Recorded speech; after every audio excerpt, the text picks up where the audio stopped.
sexual misconduct. And also 7 dead and 4 rescued in Kasute Galamsey pits collapse. And also this one says that chasing lower inflation could hurt economy, Professor Quarty. And also government secures 3 billion yen JICA grant to upgrade Kumasi Road. And also minister calls for global cooperation to protect fisheries. And GSS unveils plan to sustain single-digit inflation. And NEDCO cuts power losses in Tamale by 10%. And also economist urges agricultural investments to contain inflation.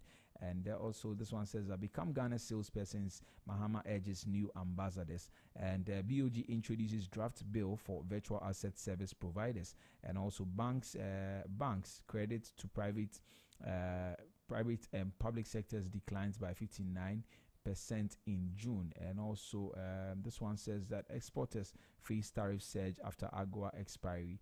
And those are a few of the stories making waves this morning, and those are what we have in the New Finder newspaper. Let's look at some other portals. On citynewsroom.com, this one says that Mahama to meet CSOs on Galamsey fight today, and IMF backs Ghana's reforms to entrench fiscal discipline beyond 2026. And also Fireguards DTRT apparel factory in Adabraka and blaze contained. And also Galamsey has reduced under Mahama. Domahini says that. And he also rejects calls for state of emergency. And also NutriFoods resumes production of Tasty Tome after FDA clearance, and will uphold judicial independence and strengthen public trust, coming from new Court of Appeal judges. And also guard against cynicism, Mahama to new Court of Appeal judges. And GES interdicts Okaja Chrome SHS teacher over alleged sexual misconduct. All right.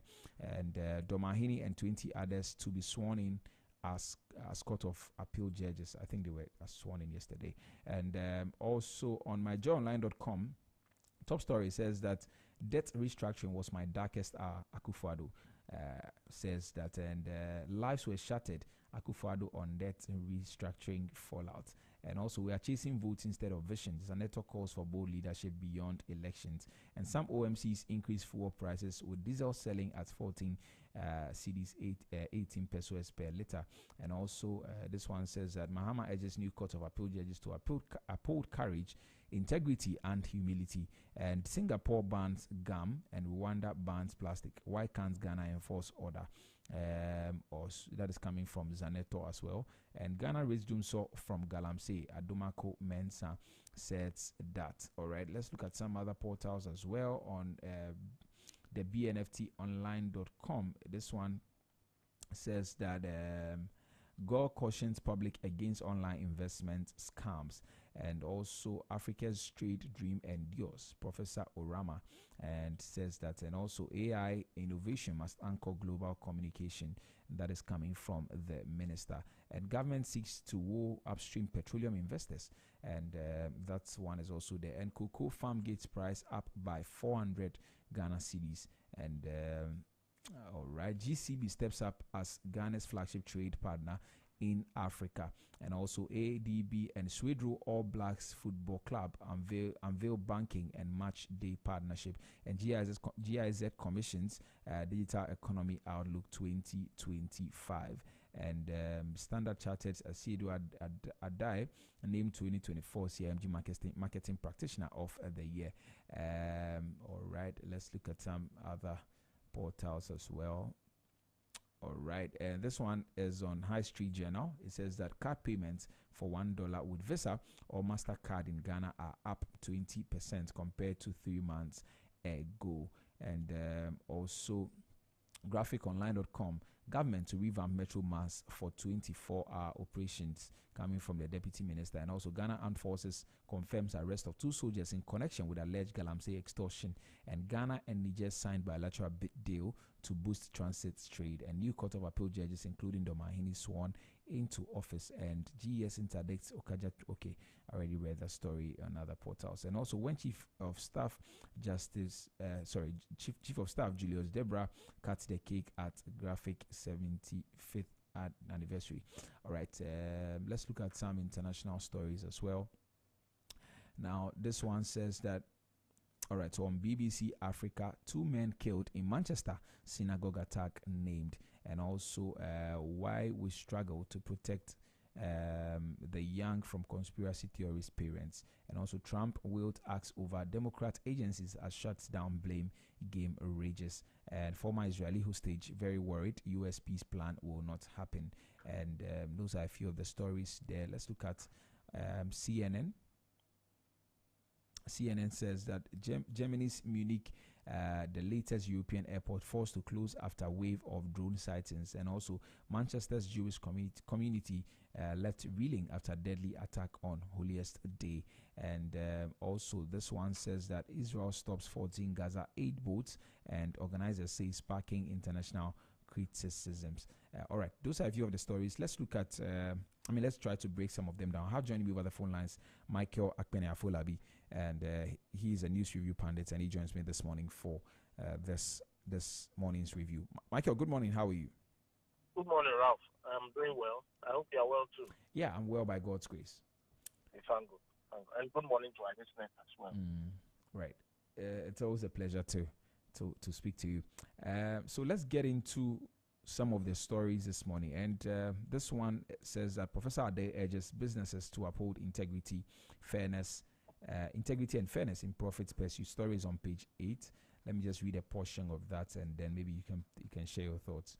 It says that former GIMPA rector and emeritus professor of economics, Stephen Adair, has called on business leaders to uphold integrity and fairness in their quest for profit. He made the call at the CEO's Breakfast and Networking meeting held yesterday. Professor Adair emphasized that while every business has a legitimate reason to maximize profits, there are increasing risks in today's environments that require entrepreneurs to balance how they treat their employees, how they exercise authority, and how they uphold ethical standards. The Economist further noted that both young entrepreneurs and established businesses stand to benefit from embracing ethical business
trolls. You hear mates and passengers fight and all of that. I mean, they have back and forth simply because one person is not holding up their or upholding their integrity and also fairness in doing business. And so that's a very, very good corner. I think it goes to everybody beyond even business. It goes to everybody that is actually listening to us this morning. Let's try and uphold integrity, because it is integrity that can actually make us do well. All right. So, Mike, that is the story right there. Let me look at now. AGOA has actually expired, and there are concerns about that. Now, this one says that exporters face tariff surge after AGOA expiry. Stories on page 9. Now, Ghana's eligibility under the African Growth and Opportunities Act, which provided duty-free access for eligible goods from sub-Saharan Africa to the market, officially ended on 30th September following the Trump administration's decision to allow the program to lapse. This development means Ghanaian exporters will face increased tariffs, particularly in value-added and labor-intensive sectors. Now, the International Trade Center highlights significant tariff hikes from sectors such as apparel and textiles, that's like 14% plus, and also skins, leather and footwear 4.3% plus, and processed food and animal feed 2.4% plus. The sectors heavily relied on AGOA's preferential access for competitiveness, and ITC Executive Director Pamela Cook Hamilton warned the expiration could severely harm exporting businesses already grappling with other trade challenges. And she says that, and I quote, "If AGOA were to lapse, it would deal a blow to African countries already feeling the weight of new trade measures, from the latest tariffs to sustainability requirements, and access to market is becoming more difficult, and African countries, especially the least developed, are feeling the strain," she stated. All right, unquote. All right, Mike, that is the story. Let me hear from you. Yes. It's very, very unfortunate that we've had to lose this great opportunity of AGOA, for especially our textiles and apparel industries. And the effect, whether we like it or not, is going to be very dire on our economy, right? But at the same time, this is the opportunity for us to be innovative. This is the opportunity for us to be innovative and also focus on the other markets that will be open to receiving these goods. Remember that I think during the UN General Assembly, when President Mahama was speaking, he spoke about the fact that right now African countries should not go begging, right? But rather should be strong negotiators on the table in terms of the exchange of natural resources and other goods and services that come from the continent in Europe and other Western nations. So this is the time to actually firm that up, to stand well, and then prove ourselves as worthy partners for these nations across the world. Because AGOA is going to affect us, but we shouldn't stay down as a country. We shouldn't stay down as a continent. We should look for new markets. We should even improve the interest and the desire of our own people in the country and in the rest of the continent in locally manufactured goods. And then also we have to take advantage of this Africa Continental Free Trade Area. Very important. It's extremely, extremely important. After it's going to benefit us so much if we decide to go beyond just ratifying it in our countries to make it part of our laws, but actually engaging in the action, right? AFTA presents us with so much opportunity. As part of Agenda 2063, also now there's PAPS, that's the payment system in which you can transfer money within the continent so easily. So trading now has become easier. African trade has become easier. And we need to take advantage of that as well. Mm. While we make sure that we negotiate well with our international partners so that we can Absolutely. therefore our goods. Absolutely. And so, for me, I think that in as much as this is a challenge, it also presents an opportunity, and I agree Yeah. with you on that score, because once AGOA is going, I think it should actually be a wake up call for African leaders to focus more on the after, because we've been sitting on that particular idea for quite too long. After is located right here in the capital of Accra. I don't, as to whether we are really taking advantage of that, I don't know. But I think that is something that we must pay attention to, especially in these times.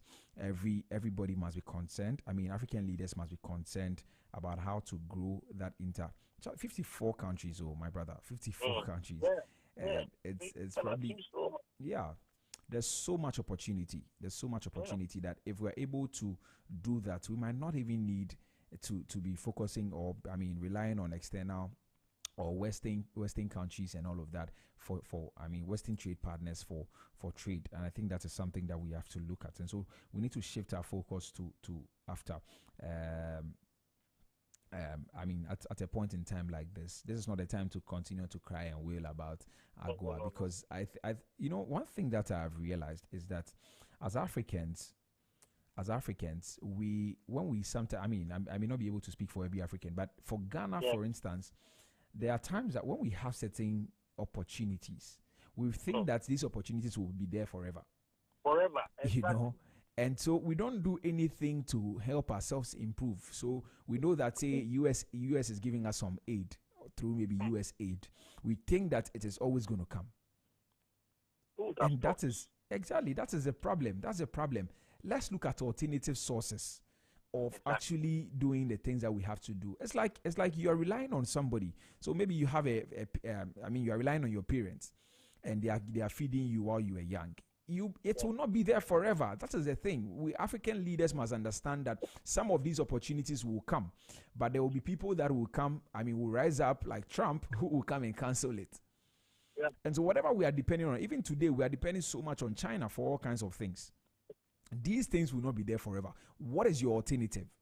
Sometimes I wonder whether we fail to actually, apply real life things to the governance system that we have as a country.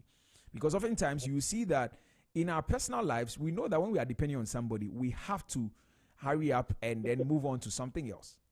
Yeah. But when it comes to the country, we think that these things will remain forever. And the other time I was having a conversation, I think 2 days ago, I was having a conversation with an economist here, and we're talking about the same thing.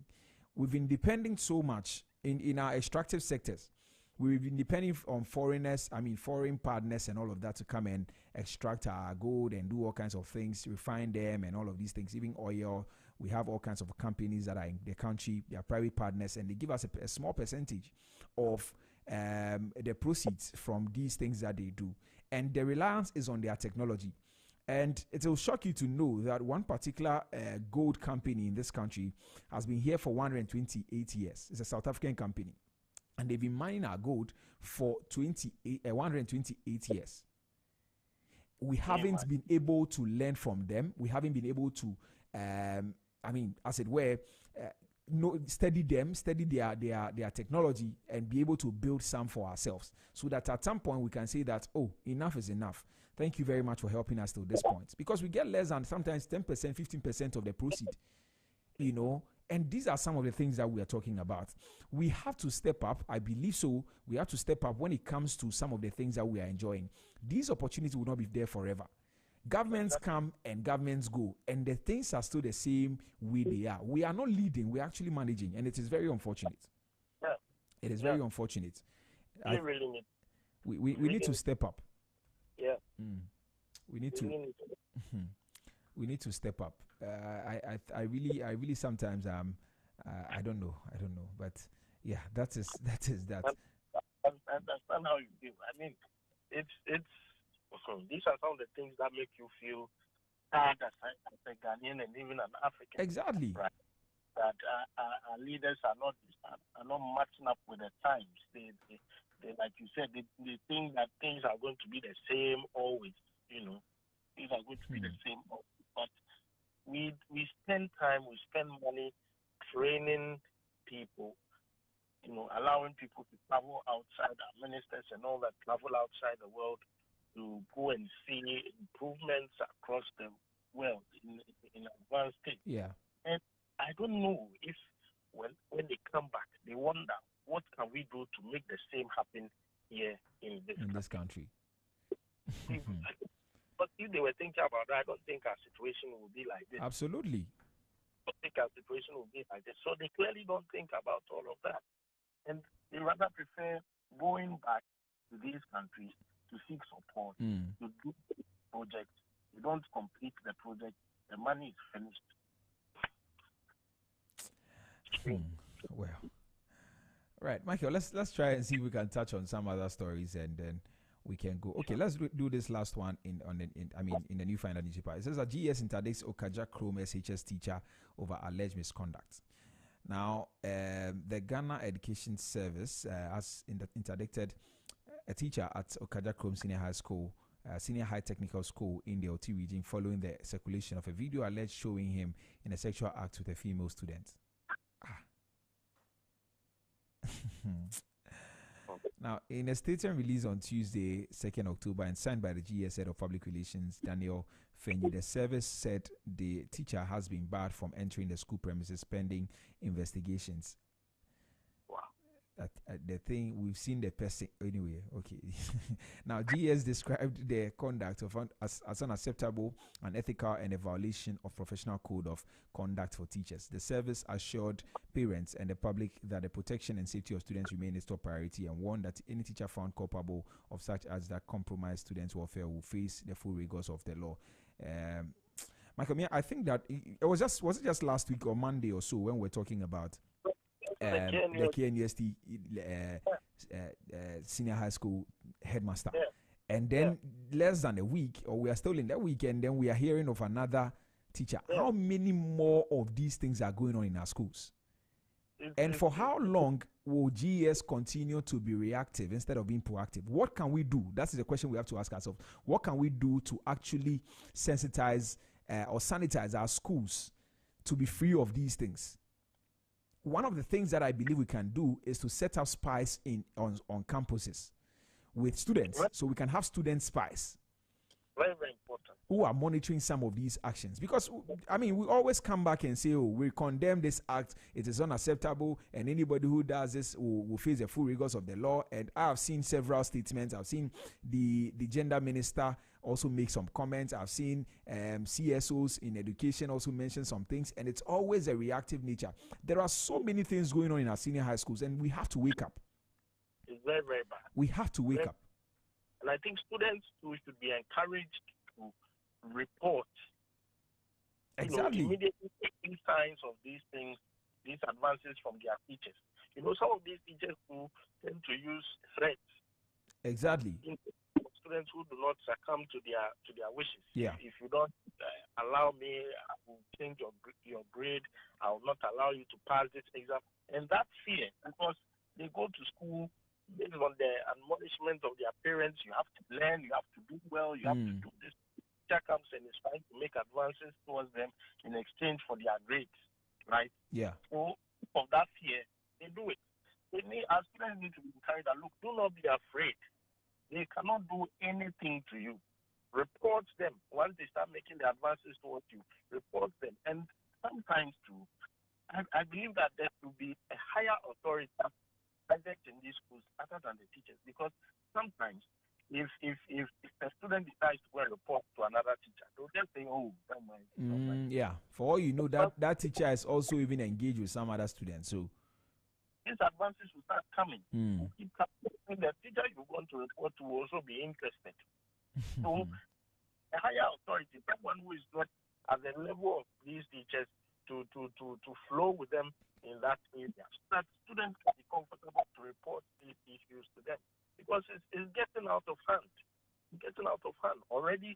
We have to grapple with discipline of students in school, fighting each other, taking weapons to school, taking mobile phones to school, cheating in examinations, and now the teachers are harassing students. Then nobody will go to senior high school again. Hmm. You see, What kind of future are we trying to build? And Michael, you talk about the angle of student teachers making advances to students. There are also students that are actually making advances to teachers, yes, and the teachers must exercise self control in such situations very, very important. because Very, very, because if you have students and you don't have an obligation, I mean, you don't know that you are supposed to be teaching them and you be doing all kinds of things with them, then there's a problem. There's a very big problem, and these things are happening though, Michael. These are just the ones that we have seen or we have heard of. yeah, I'm oh, telling you that it is happening in senior high schools, even at the university level. I mean, we've been in this country, we've heard of all kinds of things. We've seen videos, documentaries, and all of these things along those lines. And these are issues that we have to deal head on. The young people must be encouraged. The young people must be spoken to. They must understand that whatever a teacher, I mean, if a teacher makes such advances towards you, it is wrong. And they must also know that you don't have to use shortcuts to be able to pass your exam, because some students actually go and do these things to be able to pass their exams. exactly. And that is something that we must talk about, and we must continue to talk about and actually take action. And I'm saying that on our campuses, let's have like a task force among the students who are spies, because there are people that, one thing too is that we are told that they begin to call you all kinds of names, chukes and all of that, when you go and report some of these things. I remember back in school, when you report somebody, your friends will begin to hate you for reporting them for doing something wrong. We need to let students know that these things are actually things that are not right, and so if they find out anything of that sort, they should report. And that is, I think that we'll be able to make some headway. But we need to really have a conversation on this. Let's have, a dialogue and see exactly how we can tackle some of these things that are going on in senior high schools. And they've always been there, like I'm saying, they've always been there. It's just because of the advent of social media, we are beginning to see them a lot more. But these things are things that we have to deal with from time to time, because I know there are students that went to senior high school, they came back with pregnancy, and it is not a student, a fellow student, it's a teacher, is a senior official in the school. And these are some of the things that we have talked about. Michael, our time is up, and so we have to go. But thank you very much for your time this morning. Really grateful that you joined me. All right. Please do enjoy the rest of your day and have a great weekend. All right. All right. Thank you very much for staying with us up until this time. That will be all for our news review segment. Up next is business news with Samuel Entry. Please don't go anywhere.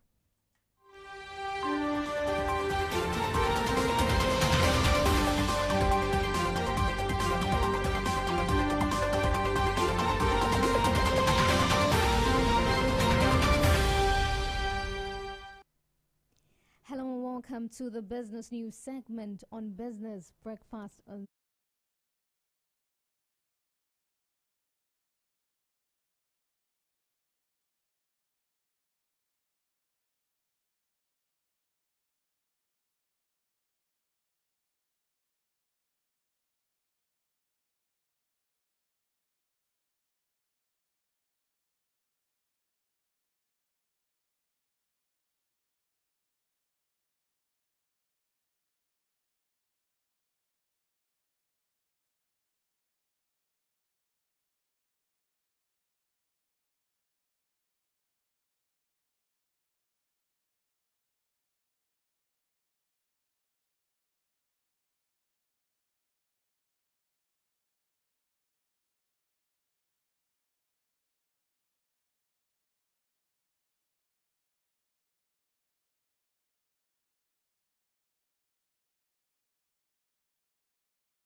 eyes of the blind.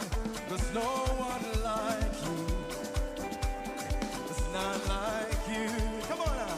Into the darkness you shine. Into the darkness you shine. Out of the ashes. Out of the ashes we rise. There's no one like you. None like you. One more time, say. Sing, what are you turning to? What are you turning to? Why? Everybody. Open the eyes of the blind. There's no one like you.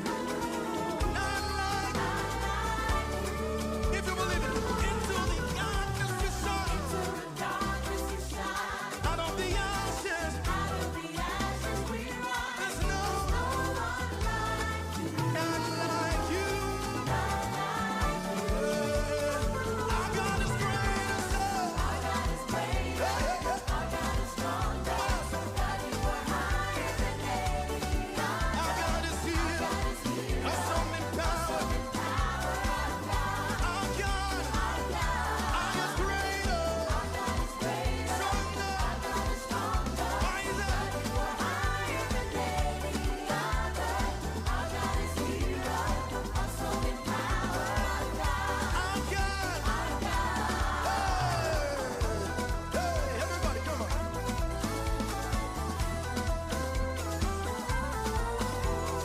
My eyes have seen, my ears have heard, my mouth will testify the goodness of God. My eyes have seen, oh, my ears have heard, my mouth will testify. My eyes have seen, my ears have heard, my mouth will testify. My eyes have seen, my ears have heard, my mouth will testify. Everybody, come on. All right, welcome back to the Business Breakfast on Zed 101.9 FM with me, Nichwebi Hammond. The song in the background is Praise Africa Afro Praise Medley by CC Beidou. I love this song too much. Back praise songs. All right, earlier on you heard Samuela Nchi with the business news, and also my colleague here, Victor Kwao, with a sports flash. And right about now, we get into our business brief segment, and we get to, talk briefly ahead of our roundtable discussion. Please don't go anywhere. Stay tuned.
Thank you very much. Let's get into our business brief segment this morning. And today I'm talking to you about something very powerful. And it's one of those little things in quote, that isn't so little after all. Yeah, I hope you get what I mean. But we're talking this morning about personal hygiene. Now, when we talk about personal hygiene, oftentimes our attention goes to junior high school, primary school, because that is where we're taught some of those things at. And so we don't really give it so much attention. But anyway, we'll talk about it anyway. Now, before you say, I know this already, personal hygiene already, let me ask you, how many of us washed our hands this morning before touching our phones? Bang, bang, bang. Well, that's just right away. How many of us wash our hands before taking breakfast? If you've eaten already, how many of us? And did we just dive straight into the wache, that bread and egg, that steaming cup of tea? Now, I'm not here to point fingers at you because, truth be told, we've all cut corners several times. But here's the reality. Those small corners we cut can actually add up to very big problems. Those small corners we cut can actually add up to very big problems. Now, yesterday I was in a public transport on my way home from work, and I saw, yes, of course, I don't have a car yet. And I saw there was a woman in the car, and the woman had a son, and the son was eating like bread or something in a rubber. And the guy tried to use his hand to, break some part of the bread to put in his mouth. And the woman shouted, "Hey, 040, they spoke gun, 040. In English, to wait, have you washed your hands? Because they've touched things, and that was what the woman followed up with. You've touched things, you held a chair and all of these things, and then you're about to use the same hand to break something, what you're eating, and put in your mouth. Just bite it." And that was what the woman said. And it reminded me, I knew that we're coming to talk about personal hygiene this morning. So, oh, okay, wow. So some people still pay attention to it, but I know most of us do not. Now, let me paint a picture for you. Now, imagine you're at Mokola. It's a busy afternoon. The place is buzzing. Women calling out prices, taxis honking, and then a seller cuts watermelon and hands a slice to a customer. But the knife is being used for hours, the whole day, actually.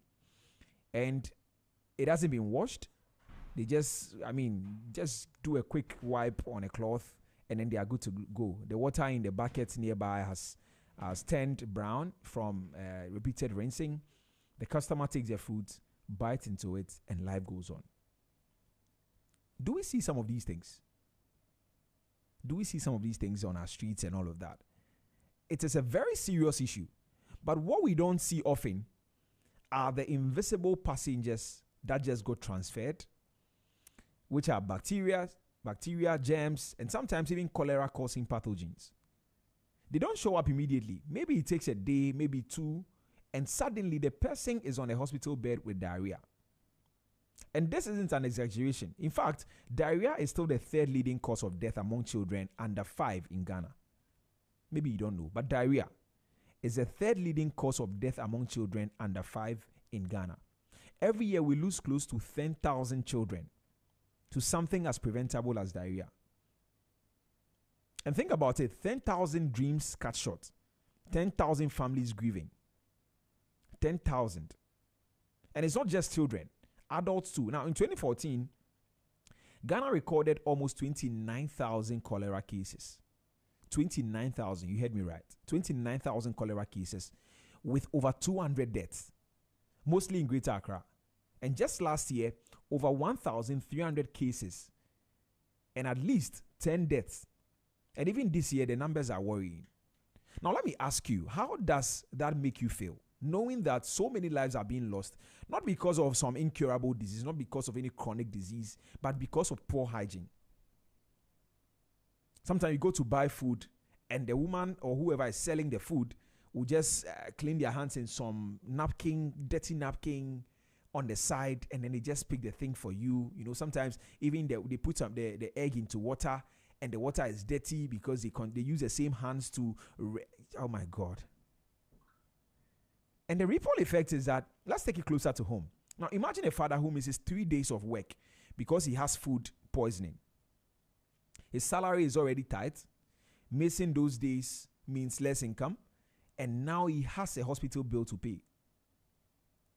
That family goes into debt, not because the father was reckless, but because basic hygiene was missing somewhere along the line. Or picture a young girl in JHS who has just started a period. Her school has no private toilet, no water, no soap, and she stays home for 2 or 3 days every month. Maybe you in Accra, you think that, this is what I'm saying is quite far from you. But these things are happening. These are realities in certain parts of our country. And so by the end of the year, she has missed almost 20 school days. Because staying home 2 or 3 days every month, by the end of the year, she's missed school days for almost 20. She's missed almost 20 school days. And by the time she completes, she is far behind her mates. Not because she's not smart, but because she didn't have access to safe menstrual hygiene. What about businesses? A company with 50 workers loses productivity when half of them are absent at one point or another because of preventable illnesses like diarrhea, skin infections, or typhoid. And that is money lost. that is output reduced, and that is growth slowed down. Now see, hygiene is not just about whether you brush your teeth or not. It goes far beyond that. Hygiene is about the strength of our workforce, the quality of our economy, and the dignity of our people. So why do we struggle? And yet here we are. In 2025, we are still battling cholera, still counting thousands of diarrhea cases, still seeing open defecations in some communities. Recently, we went for some baptism at a seaside, one of the beaches here in Accra. And oh my God, every step you take, you have to be very careful, because if you don't take care, you are going to land. Oh my God, I'm sorry I'm saying some of these things this morning. Maybe you've not had your breakfast. I'm sorry. But that is a reality we are seeing. So many people, in fact, about 32% of rural Ghana still practices open defecation. Not just rural Ghana, in Accra here. Open defecation still goes on. That means that 1 in 3 people in those areas, in the rural areas that I'm talking about, 32%, in the rural areas have no choice but to relieve themselves in the open. And the entire community actually pays a price. Water gets contaminated, soil gets contaminated, and diseases spread like wildfire. And it makes me think of something Gandhi once said. He said that sanitation is more important than independence. My God. Sanitation is more important than independence. Very strong words. But he knew what he was saying, because how do you enjoy independence if you are too weak to work, too sick to contribute, or too burdened to dream? So let me pause and ask you listening right now. How many times did you wash your hands yesterday? How many times? When was the last time you taught your children the importance of soap and water? And if you run a business, do you provide clean washrooms and hand washing stations for your workers? And if you're a teacher, do you make time to teach your students the link between hygiene and health? Sometimes we think hygiene is just an individual thing. If I am clean, I am fine. But the truth is that hygiene is communal. My pure hygiene can affect you. Your poor hygiene can affect me. We are all connected in this cycle. But here's a twist. Now, I don't want to give too much away, because the question on everyone's mind is, if it is this simple, why is it still such a big problem? Why do we know what to do, but we fail to do it? Why are the statistics still bad? And more importantly, what can we actually do about it? Not just at the household level, but at the business level, at the community level, and at the national level. And that's a conversation we're about to have on our roundtable discussion this morning with our panel of medical doctors. They will break it down for us, the real cost of poor hygiene, the hidden risk in our daily habits, and the practical steps we can take to change the story. So please stay with me, don't move, because what we're about to hear could be the difference between sickness and health, between loss and productivity. And sometimes it is not just the big policies or the big budgets that change lives. Sometimes it's something as simple as a choice to wash your hand. This is Business Breakfast on Zed, and our round table begins very soon. But we'll take a quick, we're not taking a break. Up next is Transport Today, but this will be all for Business Brief segment this morning. Up next is Transport Today with Solomon Tetenate. Please don't go anywhere. We'll be right back. This is the pre-boarding announcement for flight 3728. Ignition sequence start. 6, 5, 4, 3, 2, 1, 0.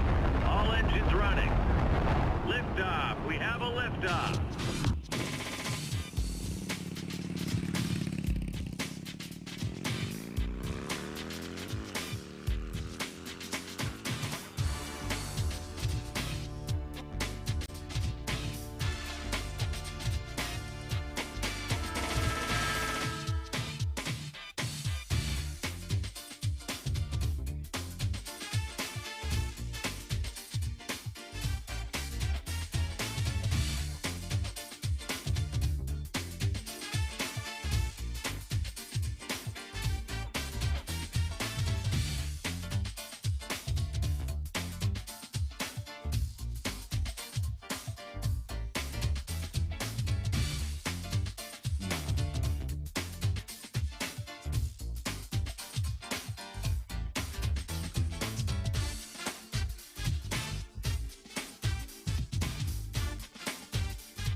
All right, thank you very much for staying with us right here on the Business Breakfast on Zed. Solomon Tetenate is ready to tell us what is happening on our streets and also in the aviation sector this morning. Solo, good morning. How are you? Good morning, Nee. I'm doing well this morning. How about you? Yeah, I'm doing very well too, by God's grace. We Congratulations to you.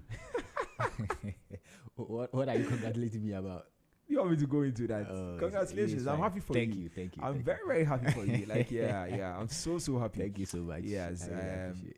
I mean, God works in, mysterious ways. You know, of course, there are some people who don't believe that we should be using those expressions that God working, because some of the things that God does, we know. Those things are in the Word of God. I know, right? Yeah, but this is, I'm very much happy. And unfortunately, we can't tell our listeners what exactly that is, but we are sorry. We are so sorry. I know, right? Yeah, but Charlie, I'm happy. Thank you. Tell us what you have for us. All right. So, okay. No, Right. if you have something to say. No, I don't have anything. Please go ahead. All right. So let me take you through the local flight schedules for today, and then we'll look at the traffic update in town, and that's the city of Accra. And then lastly, I leave you with some stories actually trending this morning in the aviation sector. So I'm starting with the flight schedules for today, and today we are looking at Passion Air Accra to Kumasi, how the schedules looks like. Accra to Kumasi Passion Air morning schedules are 6:20 a.m., 8:50 a.m. and 11:20 a.m. 6:20 a.m., 8:50 a.m. and 11:20 a.m. and then the afternoon schedules are 1:50 p.m. and 4:20 p.m. 1:50 p.m. and 4:20 p.m. Evening schedule is at 7:20 p.m. It takes 40 minutes to get to your destination. So that's for Passion Air Accra to Kumasi. Accra to Takoradi morning schedule 6:20 a.m. and then afternoon schedule is at 4:40 p.m. Morning schedule 6:20 a.m. and then afternoon schedule 4:40 p.m. for Passion Air Accra to Takoradi. It takes 50 minutes to get to your destination. Accra to Sunyane Passion Air morning schedule is at 9:10 a.m. and then afternoon schedule is at 1:40 p.m. and it takes 1 hour to get to your destination. Accra to Wa Passion Air has only one flight available for the day at 9:30 a.m. and it takes 1 hour 40 minutes to get to your destination. Now Accra to Tamale morning schedule is at 6 a.m. and then afternoon schedules are 12:20 p.m. and 4 p.m. 12:20 p.m. and 4 p.m. and then the evening schedule is at 7:10 p.m. and that's Accra to Tamale Passion Air. It takes 1 hour 20 minutes to get to your destination. Now let's look at Africa World Airlines, how the schedules looks like today. So Africa World Airlines Accra to Kumasi morning schedules are 6:20 a.m., 8:40 a.m. and 11:40 a.m. 6:20 a.m., 8:40 a.m. and 11:40 a.m. Afternoon schedules are 2:20 p.m. and 4:40 p.m. and then the evening schedules are 6:50 p.m. and 7 p.m. It takes 40 minutes to get to your destination, and that's Africa World Airlines Accra to Kumasi. Accra to Takoradi Africa World Airlines morning schedule is at 6:40 a.m. and then afternoon schedules are 2:10 p.m. and 4:30 p.m. and it takes 40 minutes as well to get to your destination. Now Accra to Tamale Africa World Airlines morning schedules are 6:30 a.m. and 9:30 a.m. 6:30 a.m. and 9:30 a.m. and then the afternoon schedules are 12:30 p.m. to 12:30 p.m. and 3:30 p.m. 12:30 p.m. and 3:30 p.m. That's the afternoon schedule for Accra to Tamale Africa World Airlines. So these are local flight schedules for today. Now let's look at the traffic situation in town. Today we are looking at the Hacho Atomic Road, and then we look at Taifa, Dome, and then Achimota, how the traffic looks like in these areas. So we are starting on the Atomic Road, and I mean the Hacho Atomic Road. There's traffic currently on that stretch starting from Transition.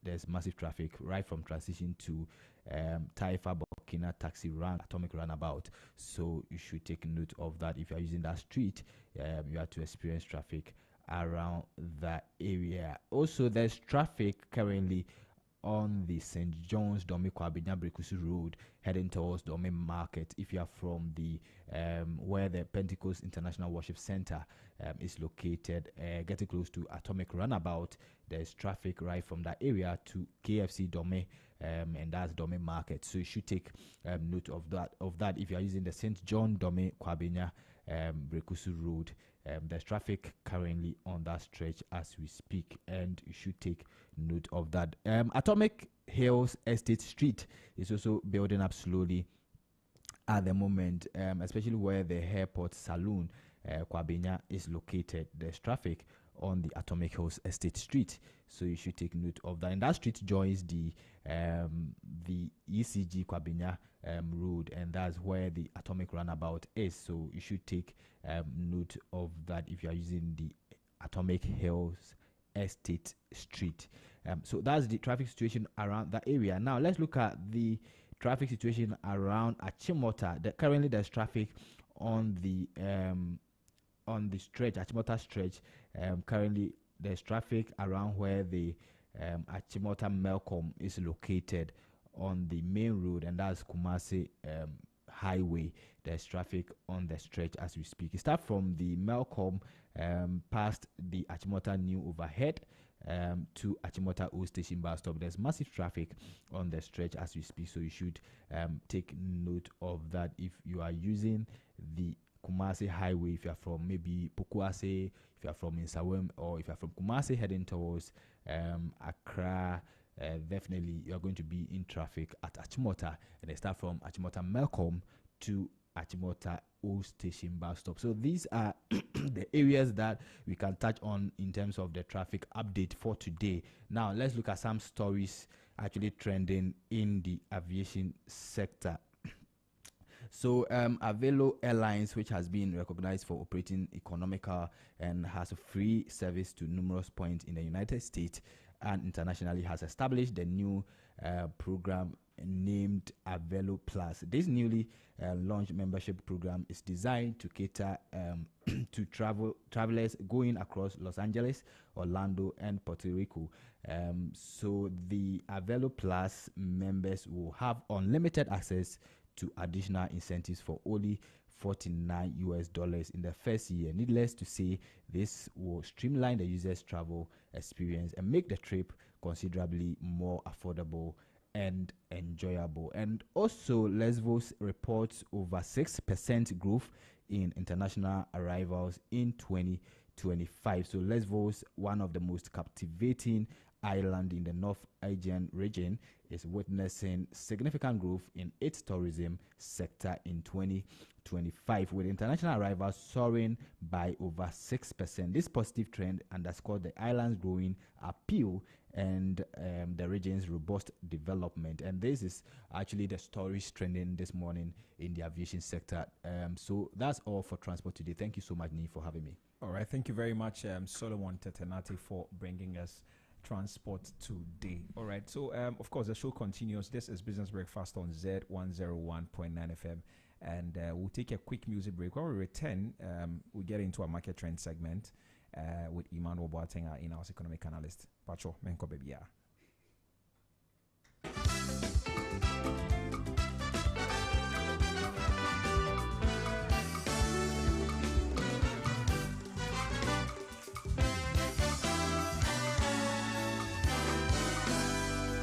Machonyegbe aji machonyeji akafu machonyenduse awodo nambawu esiai.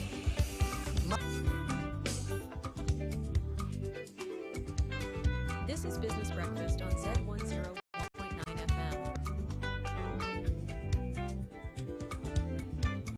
This is Business Breakfast on Zed 101.9 FM.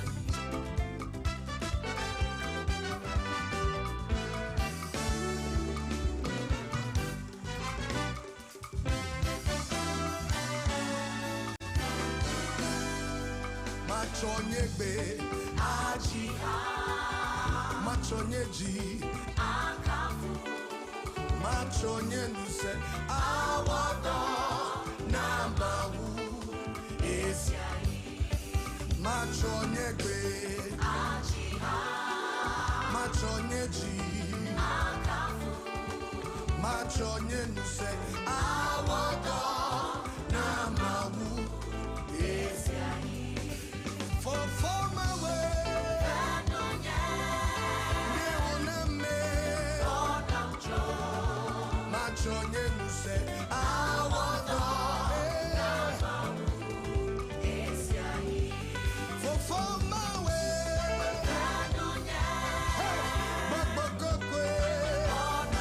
Oh, Machonyenuse Awodo Namawu Esiahi For my way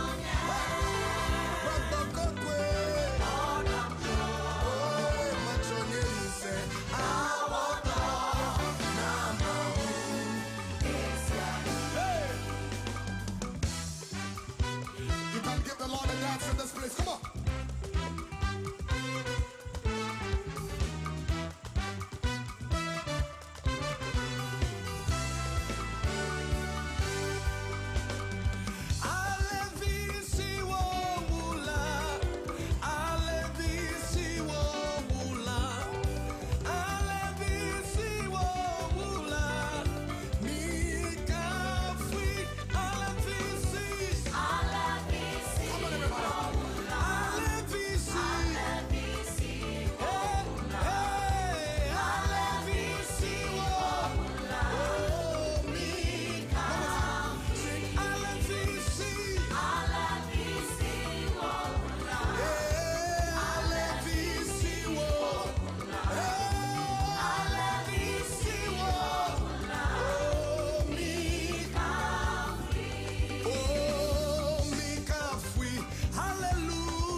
Come on,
Mazwazoli mawakodeji.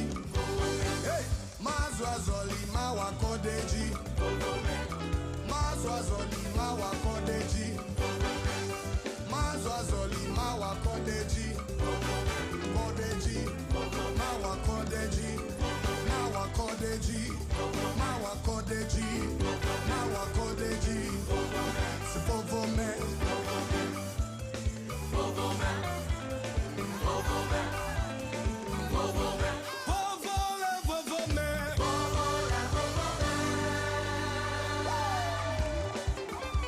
How many of you remember this clap back in the day? Hey, are you ready? Hey, 1, 2, 3, we go.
This is Business Breakfast on Zed 101.9 FM with me, Nichebi Hammond.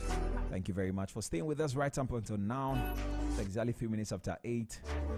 And the song in the background is Take Beat by Pastor Edwin Daxon, featuring and the so it's Better Revival Choir featuring Pastor Edwin Daxon. All right, while you enjoy that, if you're ready to step into your dream home, then I come bearing good news for you this morning. If you've been praying and you've been hoping and wishing to step into your dream home, then Lakeside Estate has got an exclusive offer for you. And with this offer, you can own your own house in just 2 years. Just 2 years with no interest repayment.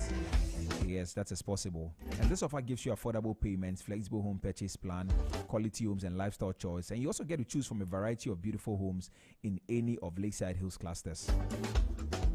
And your future awaits, of course. Imagine living in a home you love with the freedom to invest in your dreams without the burden of interest. Just imagine that. Well, as the CIMG Real Estate Company of the Year for the 4th time, we offer you hassle-free home acquisition.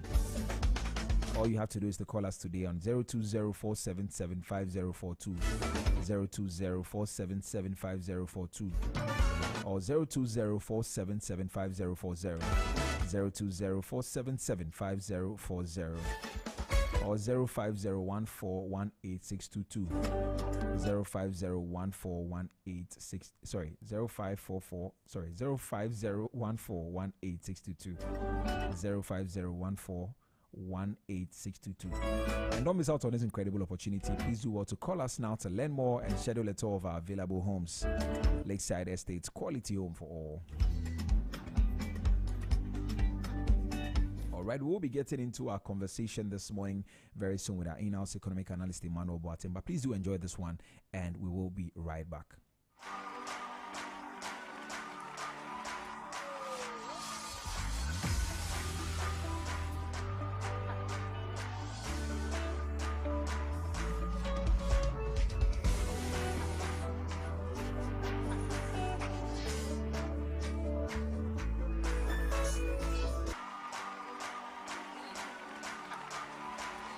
Everybody clap your hands. Hey. All right. You are kind. You are gracious. This is Business Breakfast. I can testify you are good. I have tasted. I have known. I can only say you are good. You are kind. You are kind. Everybody say, say, clap your hands. Testify you are good. I have tasted. I have known. And I can only say you are good. For the Lord is good. Say, for the Lord is good and His mercies are forever and never. For the Lord is good and His mercies are forever.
right, thank you very much. Welcome back to the Business Breakfast on Z101.9 FM.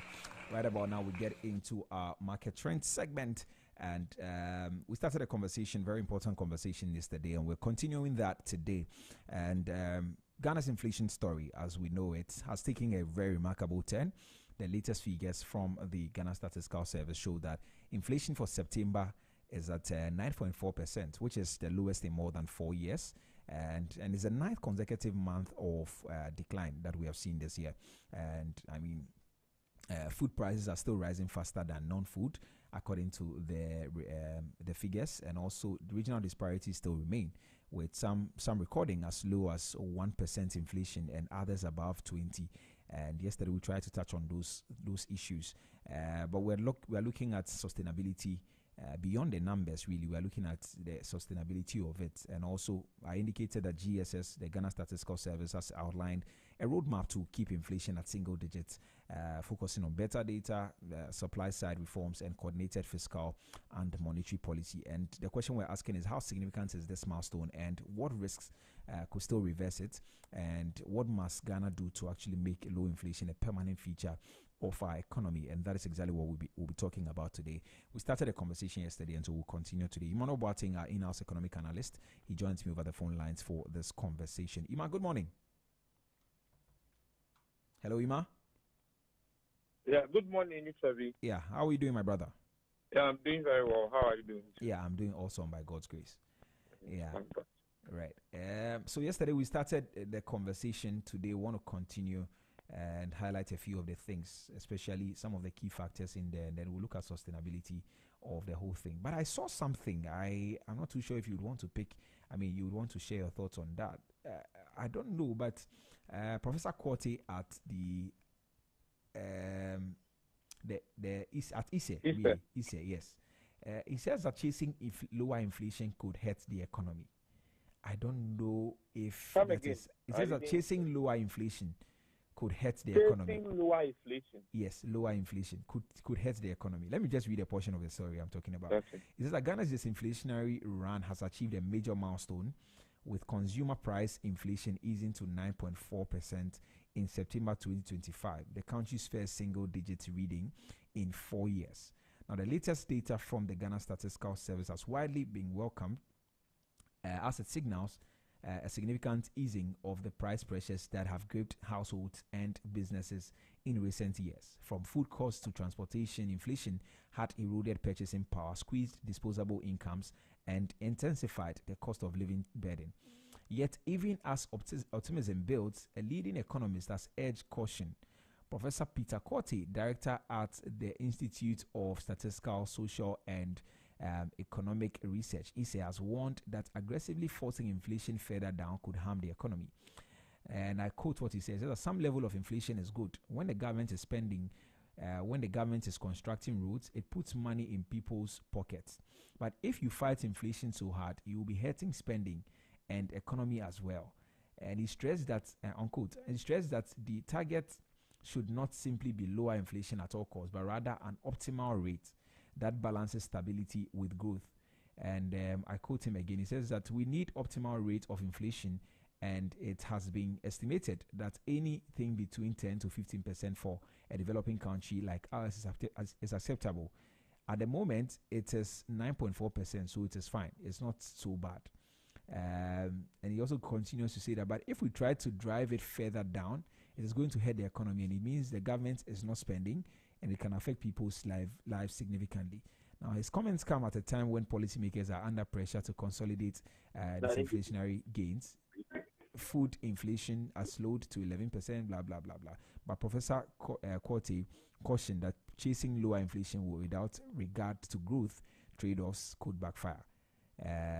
Over tightening both monetary and fiscal policy, added risk weakening demand, curtailing government investment in infrastructure, and slowing job creation. I don't quite understand. Ima, please help me. Yeah, I understand him and I agree with him. I think he's making a very important point. Let's look at it this way. All he's saying is that inflation is like air. You don't need to breathe too much of air. And if you have too less of it, you could die. Okay. if that is not going down well, think of it as salt that you put in food. Too less of it, there's a problem. Too much of it, there's a problem. You need the right balance. And I think that is what he's calling for. He's just making the point that, see, let us not make our focus to bring inflation down aggressively. You know, the economy itself should be able to lead to that in its own natural way. Because there are many things you can do to have a single-digit inflation. And one of them is what he pointed out. When you are not spending where you should be spending, because that is going to hurt your economic growth. These factors generally are interlinked, and they affect many things in the economy. So that is what he's basically he's saying. I mean, if we are trying very hard or too quickly to bring inflation down, then you see the steps that we have to take to achieve that. You get it, can have some negative consequences for the economic growth. See, what has inflation actually involved in the first place? And we know that in a country like this, the Bank of Ghana often fights inflation by raising interest rates, reducing money supply, cutting public spending, among other things. These tools can succeed in actually bringing prices down. But if we use the tools so aggressively and for too long, then they can hurt us as well. Now, you see, the first thing is that why can it hurt, as it were, the economy? Because higher interest rates will make loans and credits more expensive, and then people and businesses cut back on spending, which will slow down aggregate demand. And the ripple effect is that we are going to see slower business growth. Companies will typically slow down expansion, hiring of labor, investments, among other things. And then we are going to see that if demand fails too much, or as it were, fail to rise in proportion with how we want it to be, then overall economic growth is going to slow down. Or even we are going to see negative growth. I mean, it's not something we're experiencing. But what he's saying is a caution, and we should see it as such. It's going to decline inflation and on and on. So, yes, chasing lower inflation could hurt the economy. And that will mean that aggressively trying to push inflation down without considering the side effects can slow spending, it can reduce investment, it can even cause job losses and weaken economic growth. The key is to find a balance where inflation is low enough to ensure price stability, but not so low that it stifles growth. I think I agree with him, and I understand exactly the point he's making. I see. Okay. Anyway, I don't still quite get it, but I'm sure maybe I'll do some further reading into that, because I mean, I thought that once inflation is easing, everybody enjoys and we are all excited about it. But if there are cautions, then it means that we need to look at a lot of things. But I'll read further into that. Okay, let's get into our conversation this morning. Now, yesterday we talked about quite a number of things. I think you spoke about how significant this particular milestone of 9.4% inflation is, and what I also asked whether, I mean, to what extent is the inflation driven by global factors and domestic factors, and you say that it's largely domestic, but of course there are still some small global factors in there. And then we spoke extensively about some other things. We spoke about the regional disparities that we are seeing. Bono East is at 1%, 1.2%, and Northeast at 20.1%, and that is actually very stuck. And so I think you also break that down a bit. Now, one of the things that we wanted to talk about yesterday was the 0.9% month-on-month rise in September. How should we interpret that, given the broader disinflation? Thank you very much. That's an important question. But even before I get into that,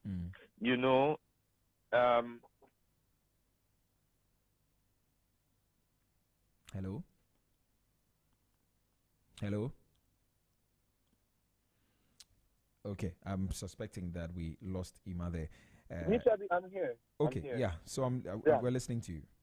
Yes, I was saying that even before I get into that, yesterday I took some time to pay attention to a few things in the main data, not the report that was presented, the main data. And there are a few things that I realized, maybe some important things to highlight. The very first one I want to touch on is the contribution analysis. You see, when we look at the data in terms of contribution, food alone is responsible for 4.7 out of the 9.4 percentage points of inflation. And it that is exactly half.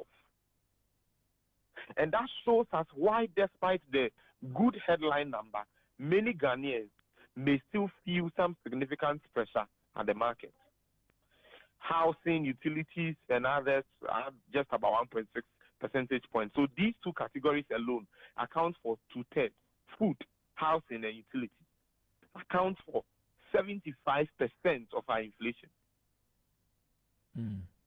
Now, another thing I saw, I know that if I don't highlight this, we may not touch on them. That is why I want to touch on them briefly. It's on transport. Actually, transport is experiencing deflation.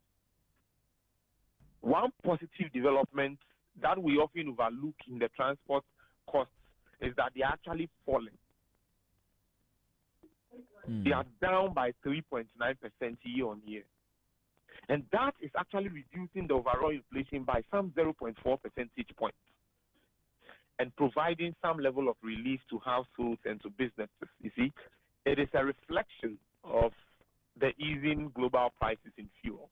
I think it contributes to that. And you see the negative 3.9. That is a deflation in the transport prices. Then, you see, there's another thing I want to touch on. Some hidden pressures. Beneath the headline, we see concerning pockets of high inflation, like recreation and culture costs, up by about 16.6%. Housing and utilities, like I highlighted, 15.8%. And alcoholic beverages, 15.4%. What am I trying to say with this? That inflation experiences varies dramatically depending on your consumption basket. Depending on what you consume, depending on what your taste and preferences are, the inflation you will carry differs significantly from other people. If you are a renter who uses a lot of electricity, I think you are facing much higher effective inflation than the headline is suggesting. What I'm saying is that if you are someone who rents a house and you use a lot of electricity, your inflation is more than 9.4%. And that has to be clear. So, I mean, in all, the contribution analysis makes clear where policy intervention should focus. Literally, I submit that policy intervention should focus on food supply chain. That must be an absolute priority for us, since food alone drives half of the inflation. Meanwhile, utility tariff policy needs careful management. And we've seen the adjustments currently in the past week or two. We've seen that. 15.8% inflation in housing and utilities shows these remain a major pressure point for all of us. And the good news is that transport deflation shows that when we get policy right, like stable exchange rate, prudent fuel pricing, we can actually see prices fall. And I think these are a few things I wanted to highlight from the data I saw. There are a lot of things, but I think this may be sufficient for now. Now to the substantive question, how should we interpret the 0.9 percentage month-on-month inflation rise in September amidst the broader disinflation, right? Now, a 0.9 month-on-month increase is consistent with a slowing but still positive inflation environment. So, yes, we are on a disinflationary path. But like I explained yesterday, when your inflation rate falls from 11.5% to 9.4%, it doesn't mean that prices have fallen. What it means is that the rate at which prices are increasing has actually decreased, or in other words, it's increasing at a decreasing rate. So prices are increasing, but they are not increasing as much or as fast as they used to. Okay. So that is it. Prices are rising, but at a much reduced pace compared to what we saw during the crisis period. Month-on-month figures capture short-term dynamics, more or less like seasonal price movements. utility adjustments or one-off supply changes, and not necessarily a reversal of longer disinflationary trend. And I think it's something we need to understand. In practical terms, actually, the month-on-month uptick underlines that disinflation is gradual. Okay. Even as annual rates fall, consumers can see price increases month on month in specific categories like food and the rest that I've highlighted not too long ago. This is why we need a Bank of Ghana to look at both year-on-year trends and month-on-month trends. You see, the month-on-month trends and the year-on-year trends do not tell the same thing. Actually, the month-on-month trend help us to see what is happening seasonally, what is happening from time to time. While the year, the year-on-year trend is giving us a variation between what the situation was last year and what the situation is this year. So that focuses on a trend, and then this one looks exactly. at the most the recent. Pace at which is growing, the momentum, right. The momentum of it. Okay. And we need to monitor the drivers of the monthly increase. If it is concentrated in volatile food items or maybe temporary supply disruptions, then the response has to be targeted, because you don't need a blanket policy response for month-on-month trend. You need to understand the major drivers or the main drivers of that number. Very, very important. Market intervention, maybe do we need some temporary subsidies, among other things. If it spreads to core items like services and wages, then broader macroeconomic measures may be needed. And I think to conclude, maybe we need to be very, very effective with communication. We must explain that single-digit annual inflation doesn't mean prices have stopped rising altogether. It only means that they rise more slowly, or they are rising at a decreasing rate. And so setting expectations correctly helps avoid any panic and preserves confidence in our policy. I see. But okay, now let's focus on the key elements of the GSS, or the Ghana Statistical Service roadmap that they're actually giving. What are the key elements in there? Hello? Yes. The Ghana Statistical Services roadmap, in essence, it shifts the conversation from short-term numbers to sustaining outcomes. Yes. The core elements typically focus on strengthening data and monitoring. Okay. Supply-side measures in order to stabilize key food markets, and also promoting coordinated action between monetary and fiscal authorities. It stresses timely price data, regional monitoring and mechanisms to help identify and access to close supply gaps very quickly. On the policy side, the roadmap advocates supporting macro stability through fiscal discipline and prudent liquidity management, while also pushing structural reform. And by saying structural reform, I mean improving storage and transport, boosting local production, and reducing post-harvest losses. It emphasizes targeted intervention rather than blunt fiscal or monetary responses. And institutional capacity is another pillar. The roadmap calls for clear coordination channels between the Ghana Statistical Service, the Ministry of Food and Agriculture, the Bank of Ghana, and other relevant agencies, so that data leads to action. For instance, rapid support to regions experiencing price hikes is one of the ways you can achieve this. So public communication and social protection measures to shield the most vulnerable would also feature prominently. Overall, I think that the roadmap blends short-term operational fixes with medium to long-term structural reforms, and the combination really needed to move from a one-off dip to sustained low inflation. But how realistic is the roadmap? I mean, we know we have some structural vulnerabilities like import dependency, energy volatility, exactly, some of these things. How realistic is their roadmap?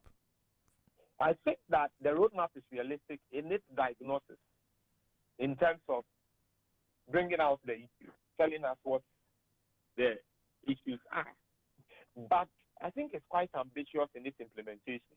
And I think that is true to the largest extent because we know in Ghana, it's one thing to get things on paper, it's one thing to ascertain issues, and it's another thing to try to solve the challenges. And once we have the challenges with us, then I think I'm right to say that it's quite ambitious on implementation. You see, many of the proposed measures are technically correct.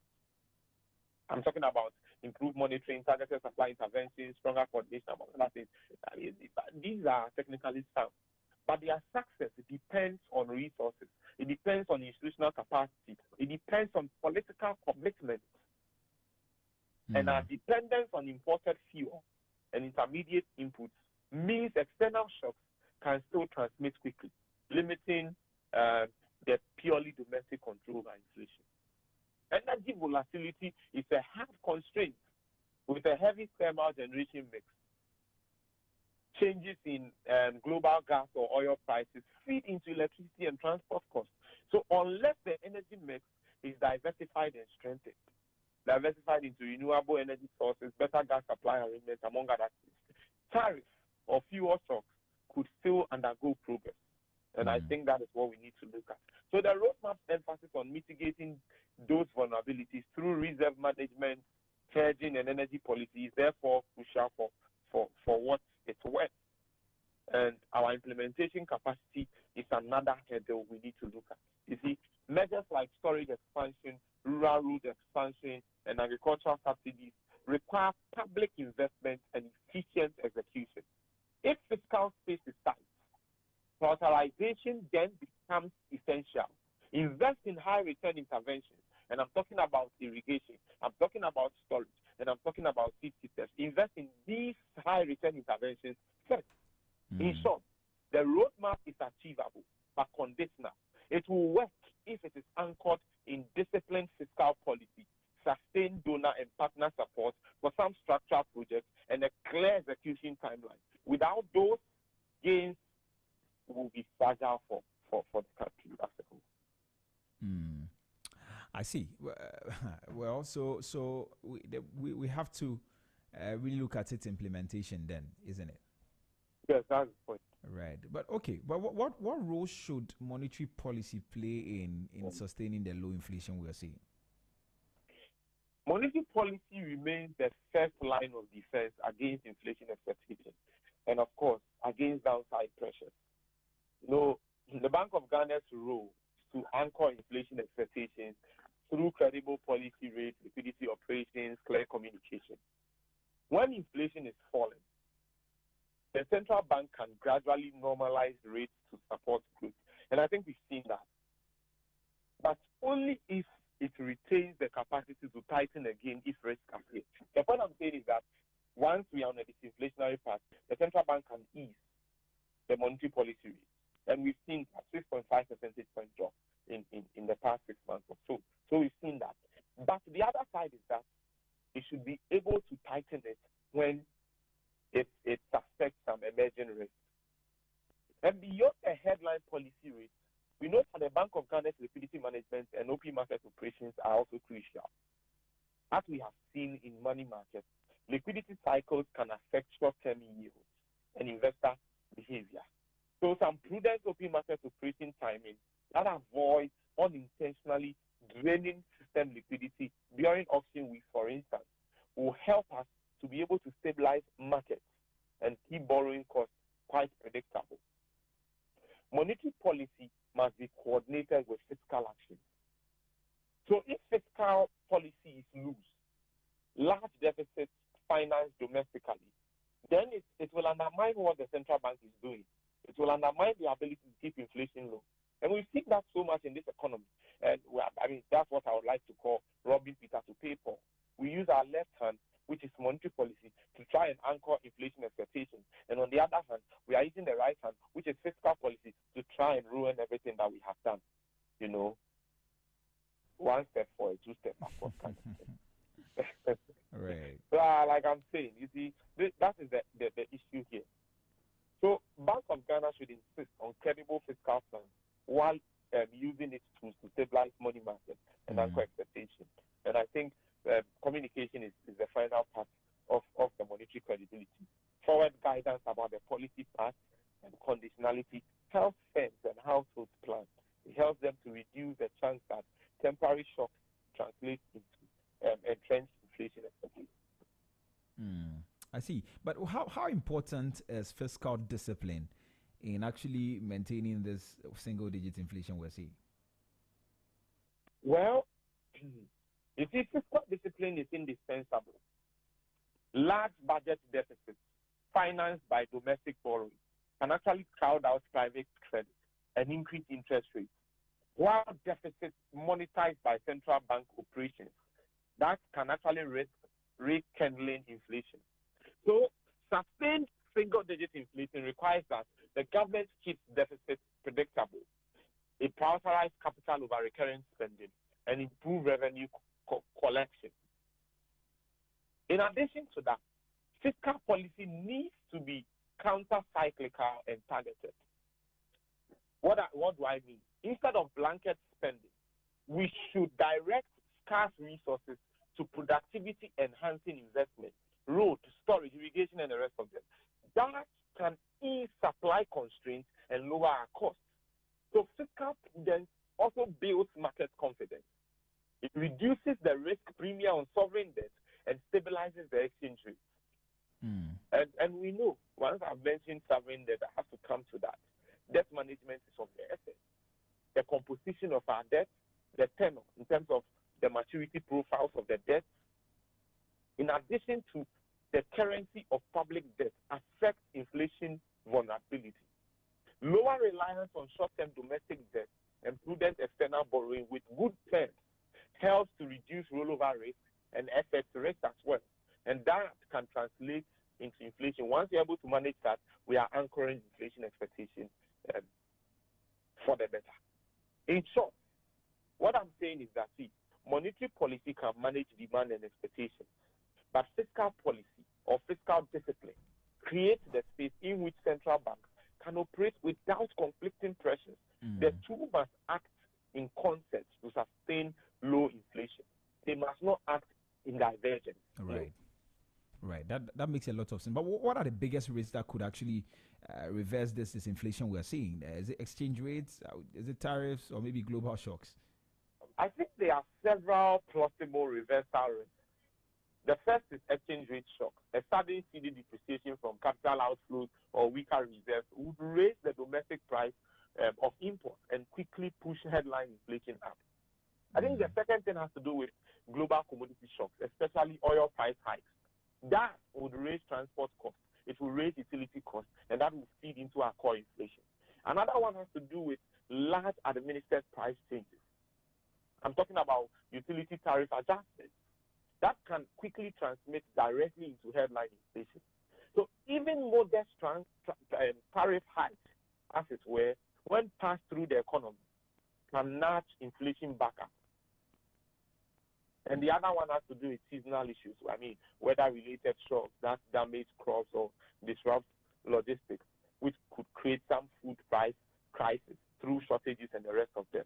And that may have some regional concentrations, especially in already vulnerable regions or zones.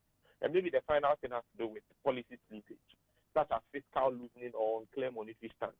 That typically erodes credibility and expectations. And that raises inflation, even if supply conditions are stable. And the point is that we need to be able to manage these risks. You know, and one of the ways we do that is through our reserves. One of the ways we do that is through prudent tariff timing, through social buffers and rapid response mechanisms for weaker shocks. Once we're able to do this, I think that we are able to mitigate these risks to the largest extent. Right. But could the sustained single-digit inflation, could it lower interest rates and also improve our credit success as a country? Of course.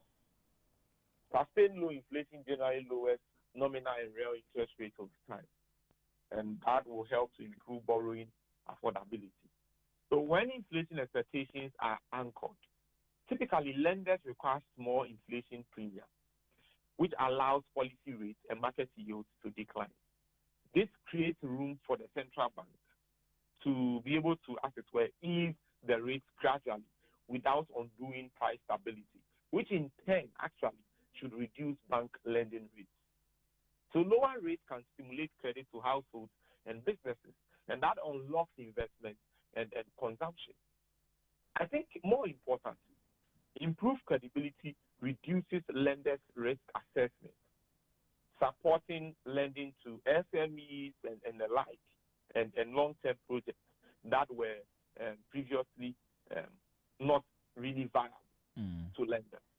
However, I think that pass-through is not automatic. What do I mean by that? Structural factors including bank risk aversion, high non-performing loans, capital requirements, maybe limited competition among others, can blunt transmission. You see, you need complementarity, or as it were, you need complementary reforms like credit guarantees. You need things like a robust financial sector and incentives for long-term lending. These things are necessary to be able to ensure lower benchmark rates and to ensure that these lower benchmark rates will actually translate into broader credit access. If inflation falls and macroeconomic stability is sustained, then the environment for cheaper and more plentiful credit improves substantially, but only if the banking sector and the regulatory frameworks are oriented to channel those gains into productive lending. Right. I see. So there's a lot we have to do. Anyway, but how should businesses, and I am very much particularly interested in businesses. So how should businesses adjust their pricing and planning in a low inflation environment, like we are beginning to see? And if you just move from defensive pricing, protecting margins against runaway inflation and the like, if you move away from that and move towards strategic pricing and investment, lower and more predictable inflation, as we have it, helps firms to be able to manage or make longer-term contracts, invest in capacity and price boost competitive, rather than constantly indexing to inflation. You should move away from that entirely. Because they need to, we are allowing for better. Hello? Yeah, we are allowing for better planning among other things. So that is very, very crucial. And we need to be able to do that. You see? And I think that firms should also review supply chain. See, lower inflation reduces the need for large precautionary inventory, freeing working capital of some sort. You see? And businesses can typically invest or reinvest this liquidity into productivity and some other improvement capacity, or even marketing, rather than hoarding the cash. Okay. However, I think that businesses must remain alert to the pockets of inflation risk, as we have highlighted. For example, food or energy.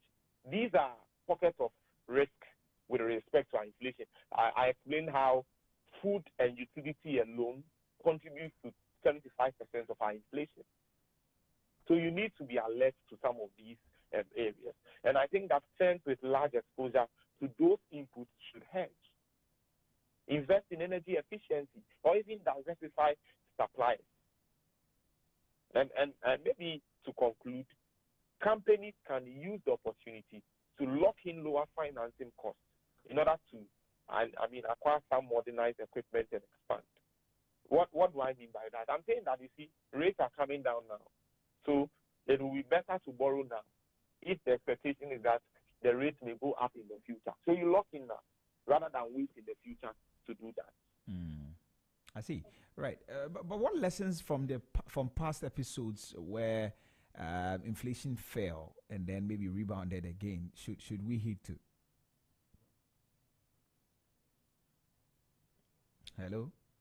Yeah, Nitra, please take that again. I'm asking that what lessons from past episodes of, where we've seen inflation fall and then maybe it's rebounded, what lessons can we learn from those things of the past? Fair enough. Thank you very much. I think that history shows that disinflation can be fragile if it rests on temporary factors or lacks policy credibility. In the past, we've seen some rebounds, which were often triggered by fiscal slippages. We know what happens in this country typically. Government goes beyond their budget to spend on things that we have not asked them to spend on. In fact, or less like going to borrow money and spend it on your wedding when you know you cannot regenerate income to pay down on the money that you have borrowed.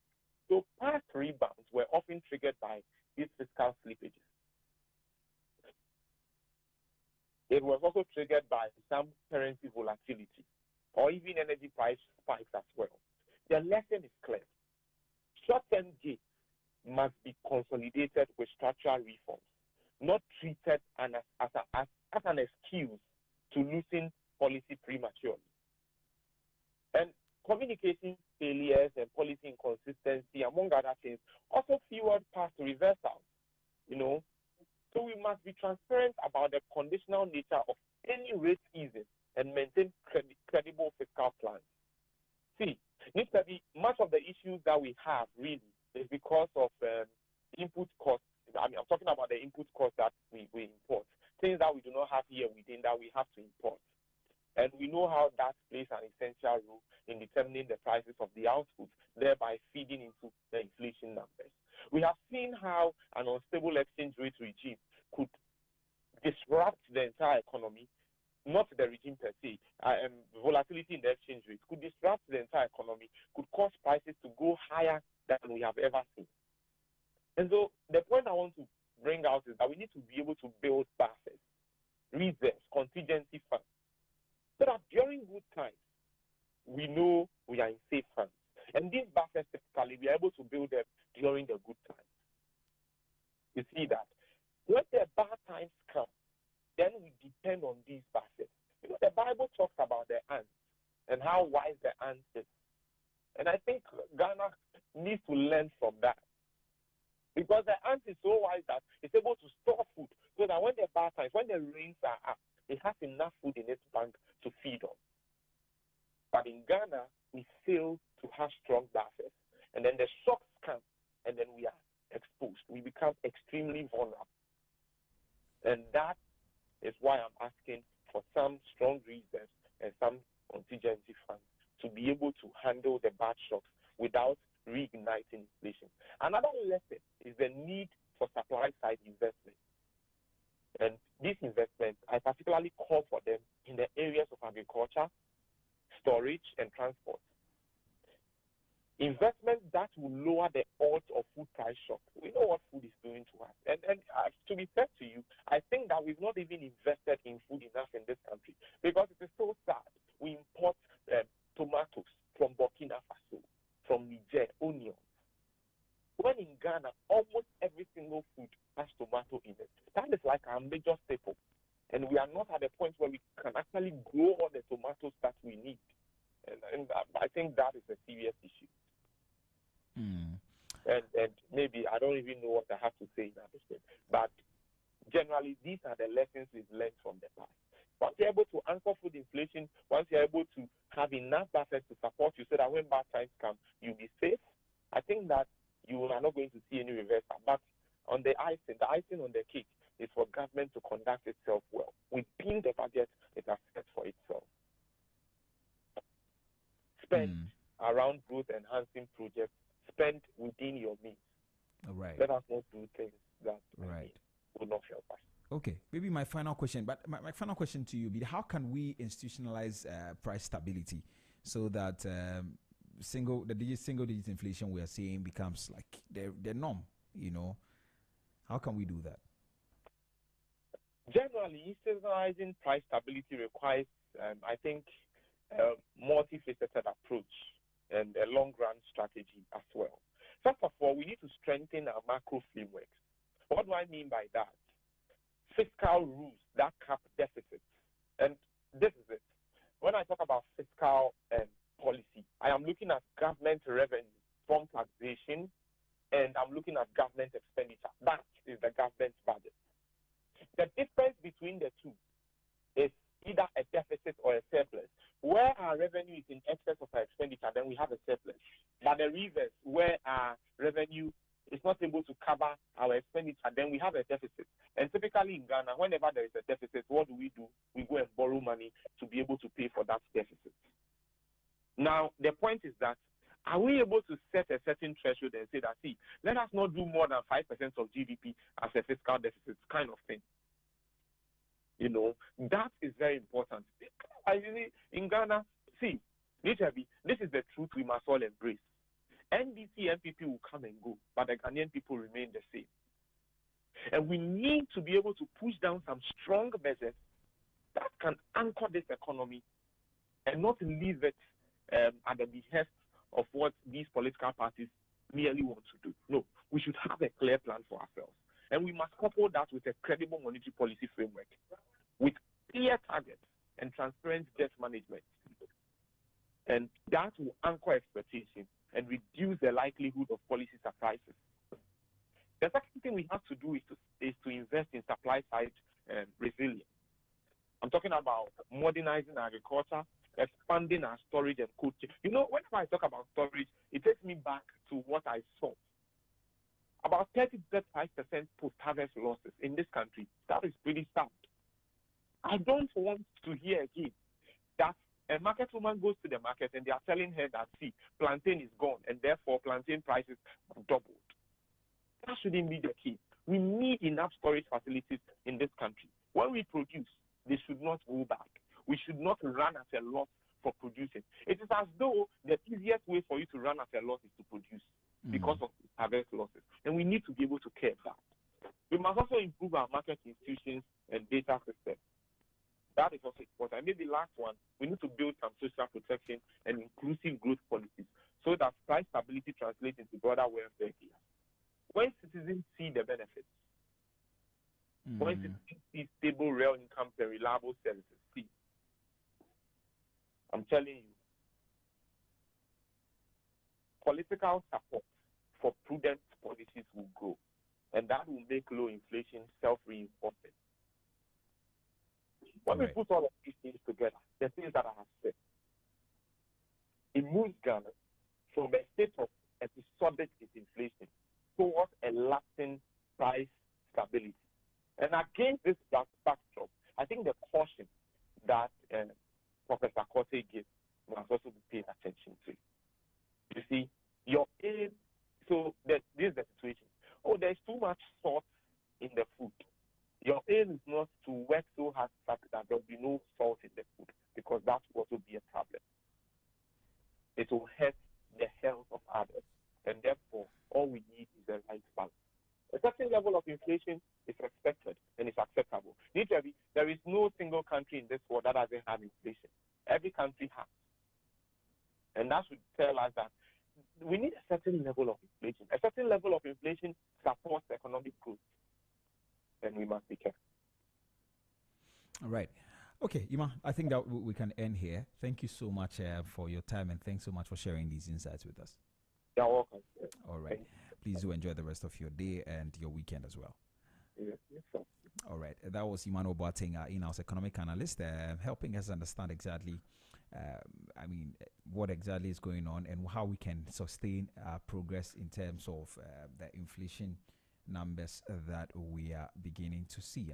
Now we are doing 9.4, which is a single digit, and there's still some more we can do, but we need to be able to sustain the single digit for some time so that we don't get back to our 54% that we were at some time back here. So that is that. We will take a quick music break. When we return, we get into our roundtable discussion. But please, we're streaming live on Facebook at ZFMGH and also on YouTube at Z Multimedia. Please do well to like, comment, follow, and share, and do well to drop a comment as well so that we can read them for you as the conversation goes on.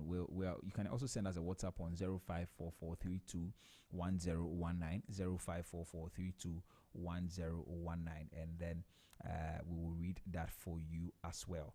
Okay, so please stick and stay. We'll get into our roundtable discussion very soon after this quick music break. At the top, I see you.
And the song in the background that you just listened to is the Tree Praise Medley by Shadrach Mensah.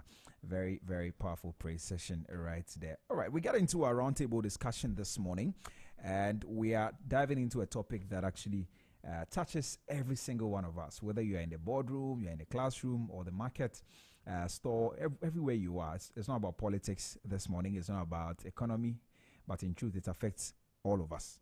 And we're talking about personal hygiene. Now, you may think that, of course, I bath, of course, I brush my teeth, of course, I do all the things that I have to do. But let me remind you, in Ghana, like I told you a while ago, diarrhea still kills nearly 10,000 children every year. And cholera outbreaks continue to claim lives, and poor hygiene is right at the center of it. So the big question is, if hygiene is simple and inexpensive, why do we still struggle as a nation? And more importantly, what can we do about it? And that is what we're talking about this morning. I've got two medical doctors in studio this morning, and they're going to help me have this conversation. I have Neymar Osei, Dr. Neymar Osei, and also Dr. Charles Ahiagbe. These are the two gentlemen I'll be talking to this morning. Gentlemen, good morning. Good morning. Yeah, welcome to the Business Breakfast on Zed. Yeah. Thank you. Thank you very much. All right, great. So let's get into our conversation. I mean, this is something that oftentimes when we talk about personal hygiene, we are looking at junior high school and primary, because that's where they taught us some of those basic things. But it also tells us how important it is, because the foundation of a thing is always better than even the whole thing. And so that is why they focus on that when we're growing up. But let's start this way. Maybe if you can tell us, from your perspectives as medical doctors, how big of a problem is poor personal hygiene in Ghana? And I'll start with you, Neymar. Well, thank you very much for this opportunity. And to be honest, it's been hard to give a wide scope as to the whole Ghana. But as you said, from my perspective, I can say it's quite a big issue, considering the fact that we still have a lot of these very preventable infectious diseases still ongoing. As you rightly mentioned, cholera is still a thing that happens, and still a thing we should be very much aware of. There are some other skin conditions that are related to poor hygiene. I think these are some of the things that we constantly see, scabies and the rest of them. So yeah, it's quite a big issue still, though I think there have been some improvements with time. We haven't had such a big cholera scare in such a while. Like, the last time we had it was like in 2014, though there have been some minor cases here and there. Right. But I think there's been some improvement. Okay. Doc, now if I say Doc, I don't know which of you I'm referring to. So, okay, so Matthias, right? Charles, sorry. Yes. Yeah, Charles. Yes. Yeah, Charles. So share from your perspective as well. Okay, so I would want to add to what Dr. Neymar said, but in addition to that, I would want to say a big good morning to all your cherished listeners. Another thing I would want to add to that is the attitude of Ghanaians, generally towards hygiene. We have these sayings like, African germs don't kill. We use that as an excuse to engage in certain habits that we shouldn't. So in addition to structural and infrastructural problems, there's also that attitudinal problem that is there that also has to be looked at. So that's why I'd want to just drop that and then we continue. Right, very important. So it means that it's still a big problem anyway. Neymar, I don't know why I keep saying Matthias, but Neymar actually mentioned the fact that we've made some progress over the past few years. And you mentioned 2014? Yes. As where we have, a year that we had a big blow of cholera in the country. Yeah, but generally, from real life experience, I know that at the hospitals you have cases come there and all of that. Yeah, but as you walk in the streets of Accra, as you visit certain stores, certain food joints and all, what do we see? Do we see some conscious efforts towards personal hygiene? Okay, to chip in, if you'd notice, right, visit any eatery, let's say chop bars we call it, and then observe the typical Ghanaian eat. What do? When the water is placed before us, we rinse our hands. You've sat in the car, touch chairs, touch lots of dirty surface, but you just rinse your hands with the water. Without soap? Just rinsing. You eat your fufu, your banku, then it's after that you find the need to use the soap to wash your hands. You've already gotten the germs inside, and then, So it's something that is there. In addition to moving around, dropping litter, littering and stuff, but even with hygiene in the perspective of food, we have that problem. You sit down, you eat and after eating you wash your hands with soap. It shouldn't be. It should be before and after. Neymar, do you see that also? Oh yes, it's something you see. We all eat from outside from time to time. Yeah. Also, another thing to have noticed, there's also this. People tend to have this attempt of making good hygiene practices in preparing their food and dishing out their foods. They'll probably wear a glove and make it look like it's all good, but they'll use the same glove to take money to like it's still the same. Yeah, going back to square one of reducing the hygiene, like breaking the hygiene barriers. Yeah, but I mean, there's an attempt anyways, but more education needs to go out there. Yeah. Now back to the soap issue. I think the general perception of people is that if you use the soap, there are certain chemicals in there that are harmful to your health. Maybe you might have to tell us what exactly that is. But people think that the soap has certain chemicals, and so because of that, if I use it to wash my hand before eating, then the chemicals will probably get into my mouth and my tummy, and maybe I'll get some infection, anything, you know. So what do you have to say to that? So it shouldn't be that way. If you rinse your hands properly, get all the lather out, all the foam out, you are good to go. So it shouldn't be that way. So there are no chemicals. Are we saying there are no chemicals in soap that are harmful to us when they probably enter our mouth and all of that? Well, obviously, if you should take a bar of soap and just put it in your mouth, then it's certainly wrong. Soap is made up of chemicals. Like we use certain things to make the soap, and they are not beneficial to our health if you ingest them in any way. That's why we advise that you wash your hands under running water. It's just like you take a bath in the morning, you take a shower, you pour the water on you, the lather all goes off, the soap goes off. You shouldn't fear the chemicals so much because we wash them or rinse them off after we are done washing our hands. It's not anything. But you know, there are times that you wash your hand, especially in a part of the world where people don't quite use a lot of liquid soap sometimes. You know, they pick the bar soap anyway, especially key soap, and then they just wash their hands. Sometimes you still smell it on your hands after rinsing and rinsing and rinsing. So it doesn't leave anything on our hands? That would just be the fragrance that has been added to the soap. Okay. Yes. So once you get the lather off, you are good to go. You are good to go. So the first thing we're advising our listeners this morning is that they should wash their hands with soap before they eat. And I remember there was this advert. I think it was a key soap advert. I'm not sure if you remember. When we were very young. For some, you know? And then there was some, I don't know whether some pink or some mauve colored stains and all of that. And I think that's actually sent a very good message to us. But we've left some of those things. And the Gen Z people will not really understand. All right. Anyway, so can you walk us through, the statistics, really?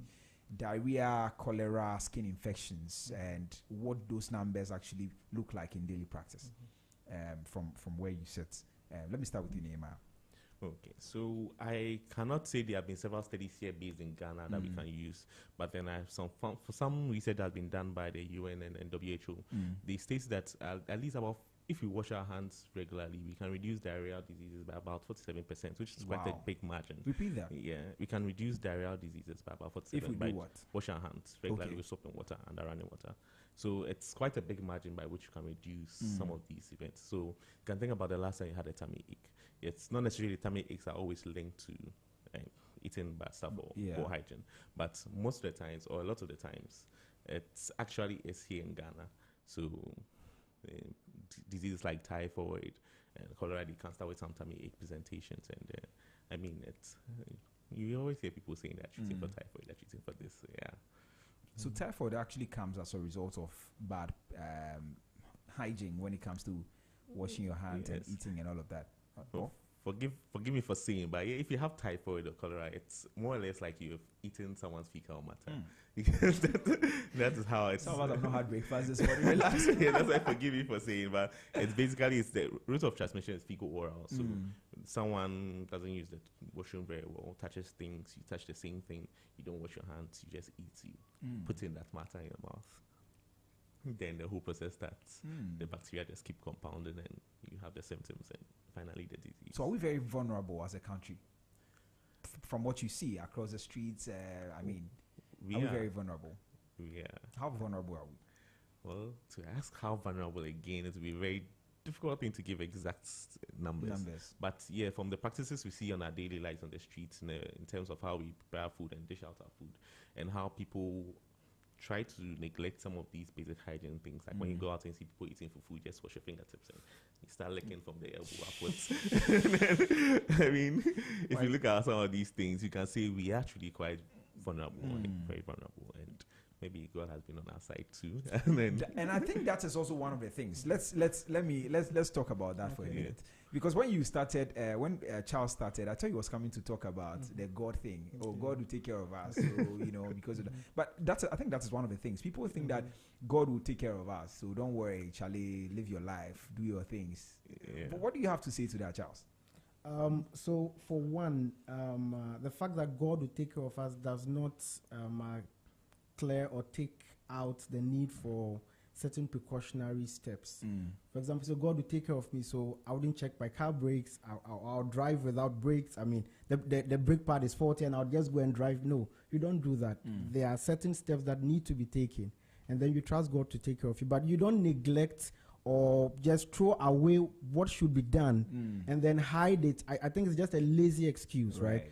To hide behind that instead of doing the right thing, be like, oh, God will take care of me. But He's given certain steps, certain principles, right? And this wisdom to make soaps and antibiotics, and I believe it comes from God to promote healthy living. So we don't throw away His provisions and then hide under He would protect or He would provide for me. Just like saying, I'll jump off this cliff and then God would catch me, as Jesus was tempted to do. He didn't do that, you see, so we shouldn't. So don't lean too much on God. I mean, somebody says that God will not do for you what you have to do for yourself. Yeah.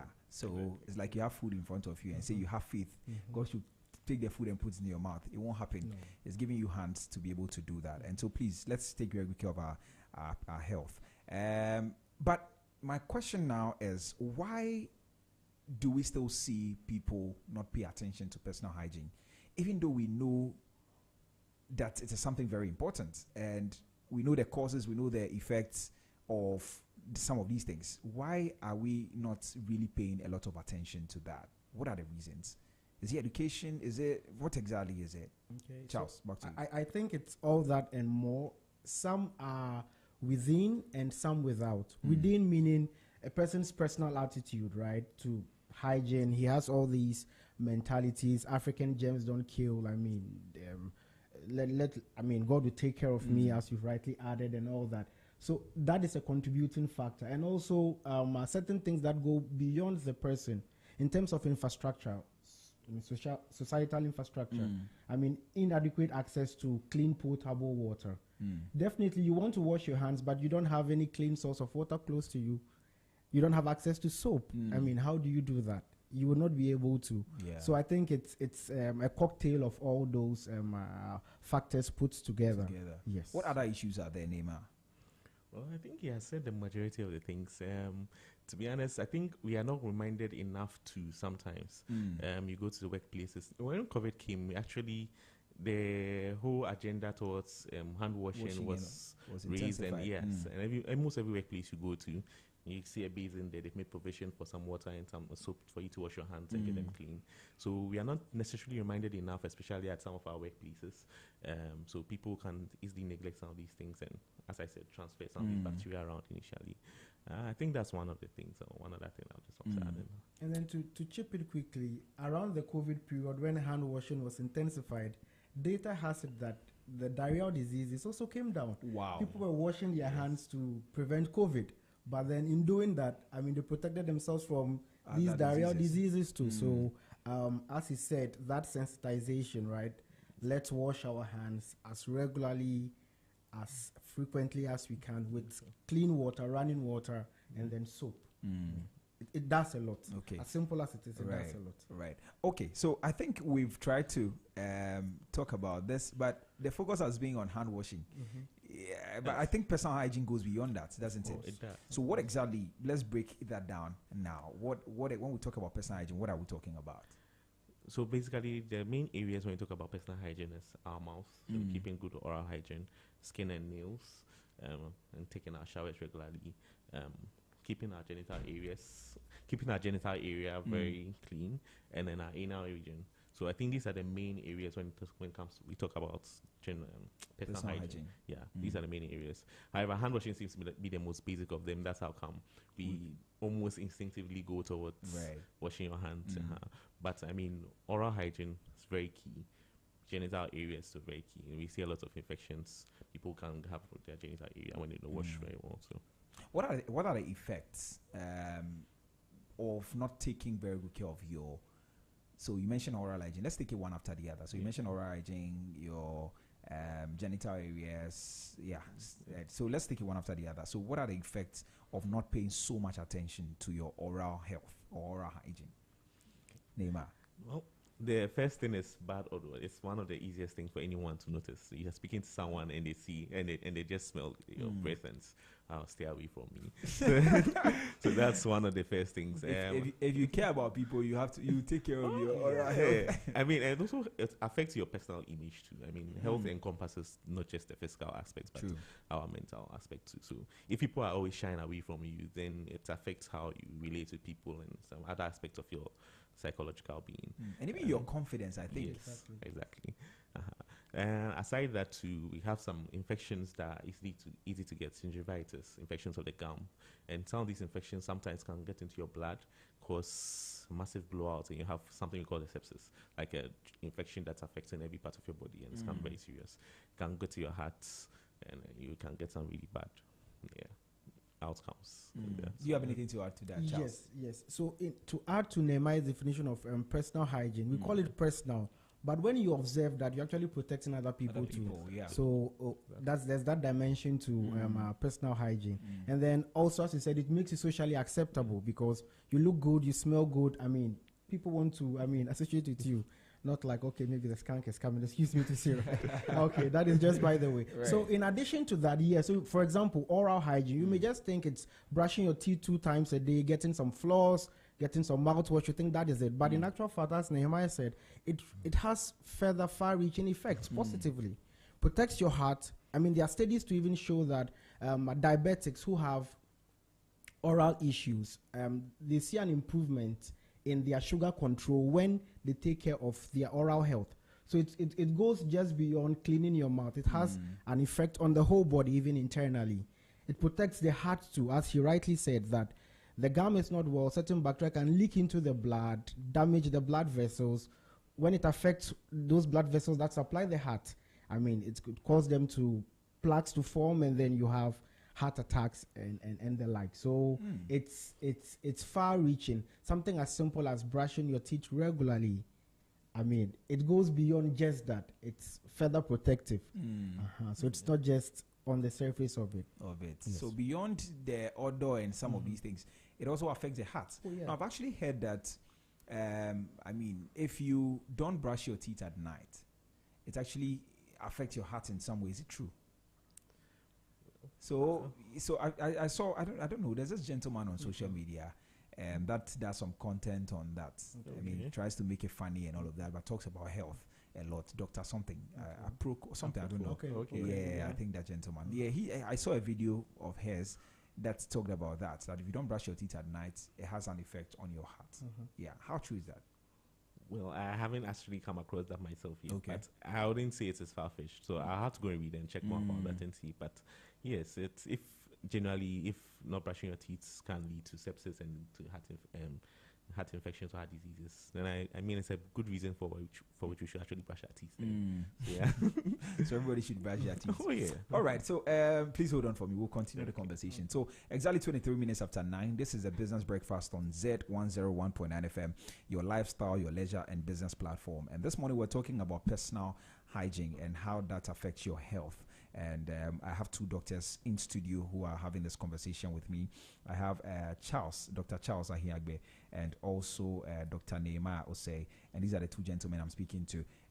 You can join the conversation. Please feel free to send us a WhatsApp, 0544321019, 0544321019. And then we'll give you the opportunity to, we'll read your messages for you. You can as well call us on 03039 56641, 03039 56641, and then we'll give you the opportunity to share your thoughts with us. We're streaming live on Facebook at ZFMGH and also on YouTube at Z Multimedia. Please drop a comment and I will read them for you accordingly. All right, gentlemen, let's continue the conversation. So now we've spoken about the oral hygiene. Yeah. We talk about the genital areas and all of that. What is the effect of not taking proper care of that? Charles. Okay, so fine. There is a lot. I mean that encompasses. So, for example, let's say probably the place is bushy. I mean, we get what that means, right? They are, I mean, diseases that you can transmit, like lice. It's still there. Yeah. Even after bathing well. Yes. Oh, bath and scratch. No. It's not enough. It would help, but it's not enough. I see. Yes, it's not enough. But if you'd allow me to backtrack a bit, in addition to the oral thing, okay. I just want to chip in something that in certain jurisdictions they don't have access to toothbrushes and then toothpaste, and you find them using the chewing sticks. I mean, they chew the ends, it frays, it becomes a bristle, and they use to brush. Yes, it's actually good. Oh, really? Yes, it is. It is. In instances where the person will not have access to the toothbrush and fluoride-based toothpaste, right. It's better than nothing. Let's put it that way. It's better than nothing. So in those areas, it's okay. People can do that. It's better than saying that I don't have toothbrush, I don't have toothpaste, I'm just going to leave, just throw my oral care to the wind. No, right. It's also something that can be used, and then it offers some form of benefit. Yes. So to come back to that with yes. So one, I mean, the odor from that place would not be so pleasant, right? I mean, you don't take good care of it. What happens is that there's sweat, and then there are bacteria that feeds on the sweat, and then releases, I mean, the smell that will not smell so pleasant. So there is that one to it. And then if it's that way, and then there are infections, you could get cracks, and I mean, the skin could crack, you could get sores there, and then it further predisposes you to other sexually transmitted infections. Right. I know it's not just limited to the bushy thing. Boys or guys, one of the major things that we hear a lot of people talk about is the fact that we repeat boxes and things a lot. How many times can you... And I'm asking for... right. Well, anyway, so how many times can you repeat a boxer? And that is safe. Should it be just once, or how many times? Well, I'm more inclined to go with just once. Ideally, there are different shades of different kinds of boxes. There are ones that a lot of them actually keep in the sweat. So if you use them one time, you don't want to use the musty thing that have gathered odor in it another time again. So, and what is the effect? What is the effect?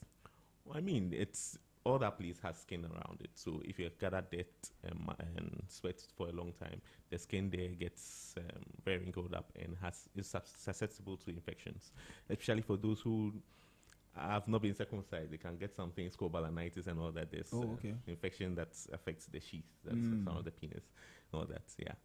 But initially, when I also had the idea about genital hygiene in mind, particularly the women, especially with the menstrual period and menstrual flow, for them, it's quite a big issue. Blood itself, it's a good medium for which bacteria can grow. So if every month you are shedding off blood from there. Well, feel free. Look, we shouldn't shy away from mentioning some of these things. We should. Yeah, okay. So if every month they are shedding off blood, and then they are not trained to keep themselves properly and well, they are susceptible to a lot of infections, and which eventually lead to the sepsis that we talked about when we're talking about the oral hygiene. So yes, for the ladies particularly, it's quite an issue. Right. They don't have access to good menstrual hygiene. Right. So they need to pay so much attention to that. Yeah. Okay. All right. So what other ones are there apart from oral and I mean, we've talked about the hand washing bit. We've talked about the genital. Is that all? There's also grooming, right? I mean, it's also plays a part in because remember we said that in addition to preventing yourself, preventing others from catching disease, it also makes you socially acceptable, right? So you look good, and it opens opportunities for you, right? They said, I mean, dress how you want to be addressed, right? So there is that bit there is that bit of it too. I mean, keeping your nails, I mean, very short. The reason being that it can harbor germs. Okay. Hand washing, you may not be able to get into the those crevices to get all the germs out. So then there is that aspect to it too. I mean, keeping the hair. I mean, if you keep bushy hair, then make sure that it's kept really clean. Yes. Right. Yes. And socks. I think it's a very important one. We haven't spoken about that. Yes. How often must you change your socks? Well, I think after one day use, it's fine to change it because then there are fungal infections that affects the feet too. So you don't want to put yourself at risk of getting some of these infections. Okay. So yeah, fungal infections are actually pretty common for most people. In between the toes, you see you see all that. So I mean, to prevent yourself from getting that, I think one day use, especially if you use it for like maybe 6 hours straight and plus, you should change it the next day. Yeah. All right. So if you're listening to us, please, this is for you. Okay. All right. So what are some of the everyday habits that we take for granted that actually pose very serious or put us at a very serious health risk that you know of? Charles. Okay, so in addition to those that we've already discussed, neglecting hand washing, oral hygiene, I mean, changing our underwear as and when we should. I mean, as regularly as should. Let me backtrack, right? Not as and when, but as regularly as you should. There are things like wearing of personal protective equipment, like the nose mask, right? That in doing that, fine, you may feel I'm okay, right? But what of the next person? So you wear that and at least you contain the germs with yourself so that you don't move around spreading it, right? To open it into the broader circle, I mean, we have just indiscriminate dumping of litter, rubbish anywhere into the gutters. I mean, we see all this. We have open defecation. It actually is still a problem. I was talking about that a while ago. I recently went to do some baptism at one of the beaches here in Accra. And every step you take, you have to be careful because if you don't take care, you land somewhere you don't want to land, you know. And that's I mean, I know we are laughing, but it's a very serious issue that we need to do a lot of things about. But continue what you were saying. Okay. Doc. So in addition to that, and then even looking around, right? I mean, where you go and buy food, it's said that usually the food vendors who are close to the very smelly gutters have the tastiest foods, right? But we shouldn't just look at that, right? What of its impact on your health? There are flies there, there are other germs there, and then, I mean, you buy, you take it, and then you get ill. So there are those things we should look at. I mean, just goes beyond that, and I mean... Neema, do you have anything to add to that? Oh, not so much. I mean, he's placed a lot of emphasis on especially the surroundings or the environment, on where we get our food and things from. I think that's one key thing. We've associated bad or unhealthy surroundings with pleasant or good tasting food for too long. Aside that, I think we are mostly here to hammer on the basics. So things like even brushing your teeth twice a day. It's as often as we say it, not many people are even doing it. So I mean, even the basics we've all just hammered on as much as possible. These are things that we already overlook. So we'll be trying to make a conscious effort. All right. Okay. Still connecting personal hygiene to, I mean, everyday life. When you walk through the markets, the food joints, and I'm particularly concerned because they are serving several people, and somebody will come and buy food here. And they may not even live in a community. They are traveling to another place, and then, you know, the thing continues to spread. So that's why I'm very concerned. But when you walk through the markets, the food joints, even school compound, what are some of the hygiene red flags that jump at you? Okay. So for one rule of thumb I personally use is that I may not have a picture of the vendor's kitchen, but looking at the vendor's appearance, it would give me an idea about her kitchen and then her the sanitary precautions she takes. So generally I go for buying food hot, or when you buy it from outside, then have a way of warming it, heating it up, then allow it to cool, then you eat. That way you know that heat will take care of certain proportion of the germs in there, right? But as much as possible, you go somewhere and then it's close to a gutter and then there are germs. I mean, there are flies excuse me to say. I mean, come on, nobody needs to tell you that. I mean, look elsewhere, right? And foods that are served cold, like these drinks that the vendors move with, you should be very careful, right? Because it's something that is served cold.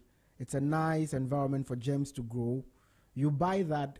Has she washed her hands? I mean, how did she even get it into that container? I mean, that's how you should be thinking, right? And then, so basically, just buy from where you can trust the source. Like at least, in as much as you can see it, at least it looks clean. It looks good to purchase from. Right.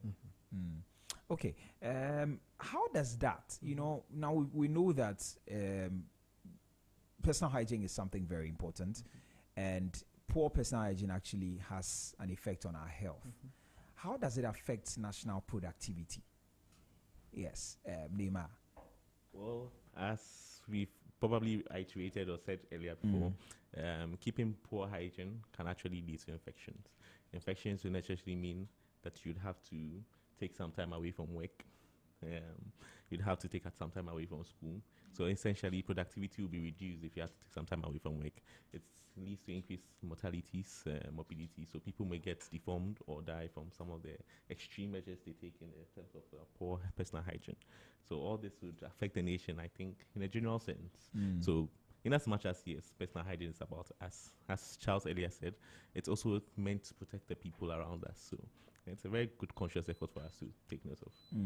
All right, Charles, you have anything to add? So Nemi spoke about absenteeism. There's also presenteeism, right, where you are at work, but you are not really working because you are not able to. You are unwell, and so there's that aspect too, and its effect, because totally we have 10 people expecting a certain output at the end of the day. You have 8 because 2 are sick, and then out of that 8, it's only 5 that are actually fully fit, because this other guy has diarrhea, and then every 5 minutes he has to run to the washroom.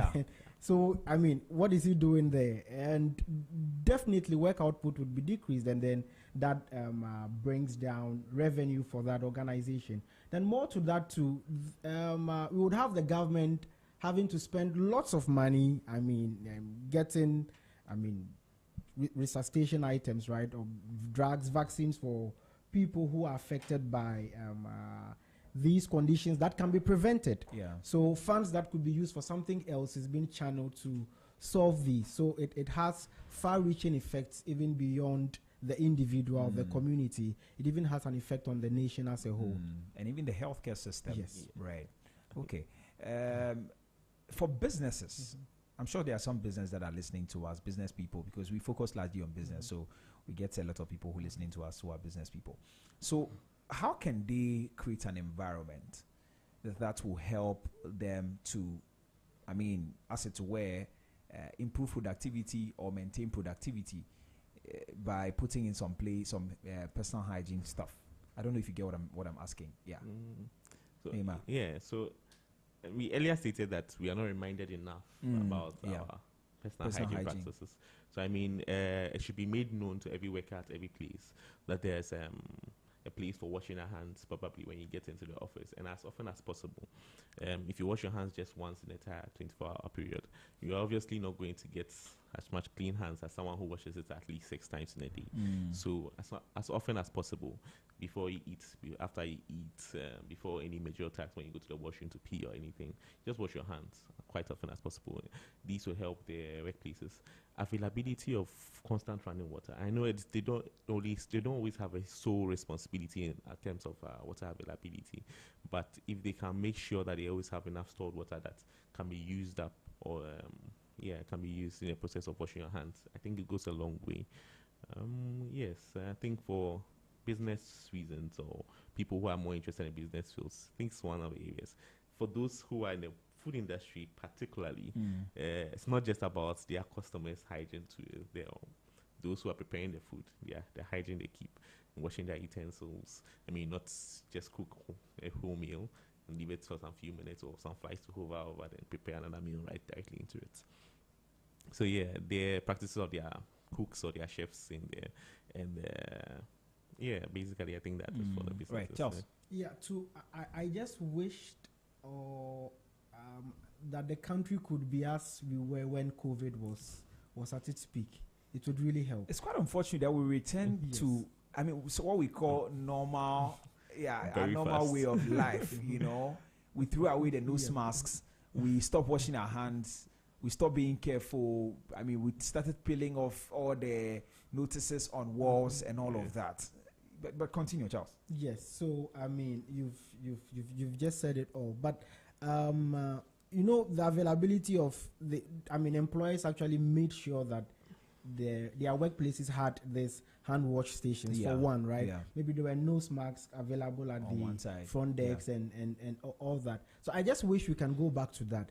If not for anything, the effect or the impact we saw on the decline in diarrhea-related diseases and cholera-related diseases during that period, I think if not for anything, we can have that benefit if we have these hand washed basins at vantage points. You go also and you see that the basin has been there like 3 months. It's no dusty. water, it's still there. No water, nothing. So I just wish, I just hope that we could go back to it. There's no COVID, but we've seen the benefits of having such. And then when people are ill and really they have we should be generous, right? Let them stay at home, right?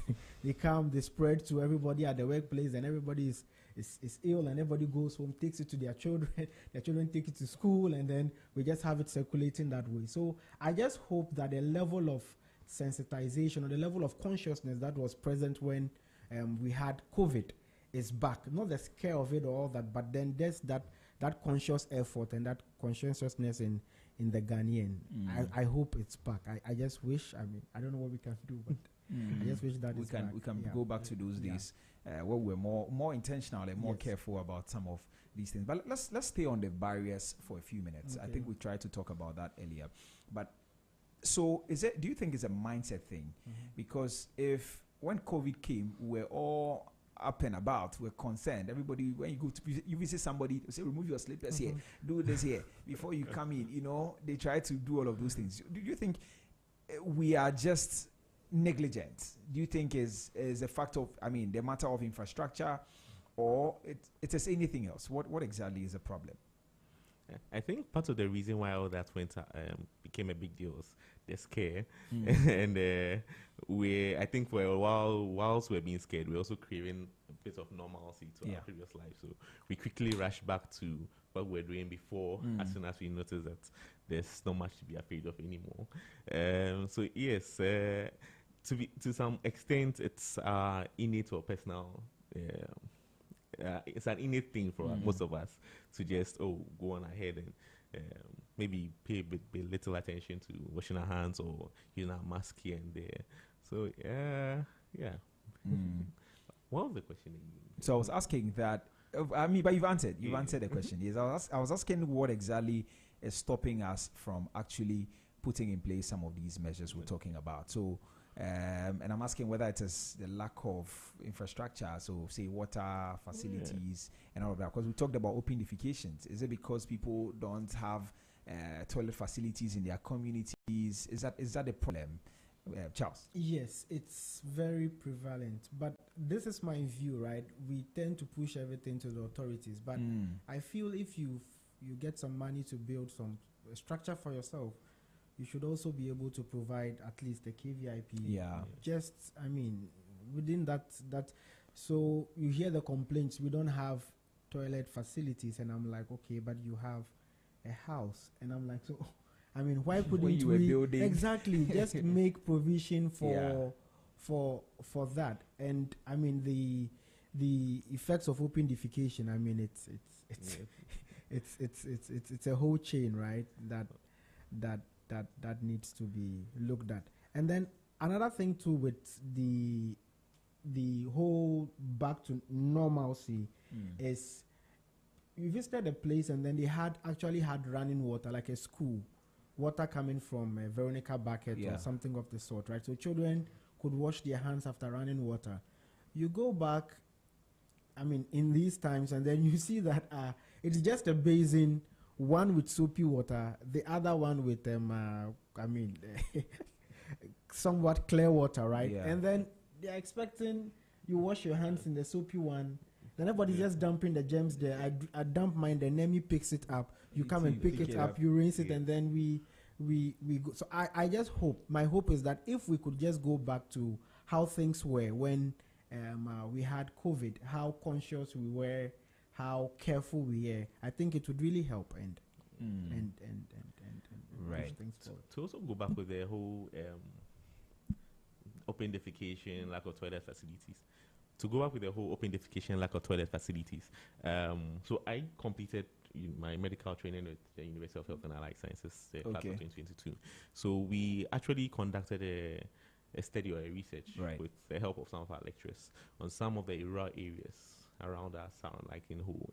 And then we found out that some of these communities do have like a built or supposed to be functioning public toilets. It's just that they are not well kept, and because of that, nobody wants to go in there. So then everybody just resorts to the open defecation. So it's one thing where we can have the facilities and then we don't manage them very well, or we don't get any designated people or persons to keep them clean. It discourages people from even deciding to use the facility in any way. So then they come back to bite us, then we go back to the open defecation practices and the effects that ripple from there on. Right. And that's very true, because sometimes, I think one of the problems is also finances for some people. They have money to buy food, but never to go and visit these. Because sometimes I walk around and you can see a small boy comes to you and say, oh, they need a coin to go and, so if they don't have, they'll find somewhere. And it's not even just at our beaches. Sometimes you walk in Accra, I have been to, the stadium area. There's this bus on the side, there's this Access Bank just closer to the stadium. So between the stadium and Access Bank, there's a bus that is closer to the stadium wall. And if you go to that place, people actually, it is unfortunate, people actually use that particular place as their own thing. One day I was just, what was I even doing? I was just passing there and I could smell something so bad. Charlie, man, let me not talk about it. Yes, it's something that we have to be really, because that area is also somewhere we have foreigners come and watch matches and all of that. It doesn't give a good image to our country, and we need to do something very, very good about it. But how much do our cultural practices, traditions, taboos, and all of these things affect hygiene in Ghana, in your opinion, Charles? Okay, so for one, going back to some of the things we see. So we have some practices that are actually good. So we would have to commend those practices, right? So for example, as we stated earlier, in areas where, they don't have access to fluoride-based toothpaste and then toothbrushes, they tend to use the miswax, the chewing sticks. And so that is a good thing. That is a good thing that we need to commend. Hoping that maybe in the future they'll be able to have access to, the fluoride-based toothpaste and then toothbrushes, right? But we have these people that move around, these local circumcision guys, I think we call them wanzams.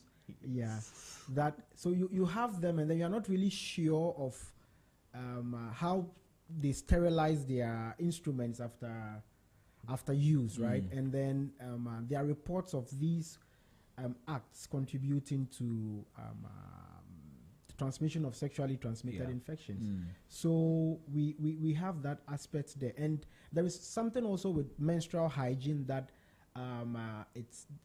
there's still a discussion going on around it, right? About the use of silicone caps. Elsewhere, Southern Africa, it's a little, accepted. Right. Yes. So these are silicone caps. Maybe the upfront cost may be a little expensive, but then you buy that, you can fix it. It stays there for the whole day. It collects blood. You get it out. You sterilize it and then use it the next day. So, and it will last for about 5 to 10 years. But then, inserting that, would it break my virginity if I'm a virgin and all that? So these are cultural challenges affecting. So somebody who has that option would rather go for tissue or newspaper or something instead of that option being available, being the silicone cap, right? Because parts are, I mean, they're expensive. I mean, they are expensive. You move out of Accra and realize that it's actually something very, I mean, it's for people hard to purchase and all of that. So, and I think I've seen some projects going around. I mean, even government has introduced some free sanitary parts initiative or something.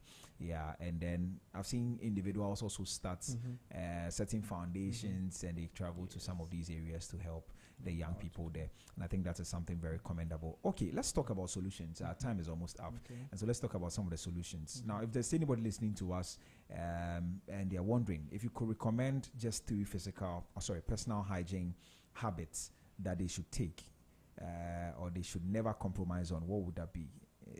I think we've mentioned a lot of them, but let's try and rehash them and then, I mean, for me, I would say it's the hand washing.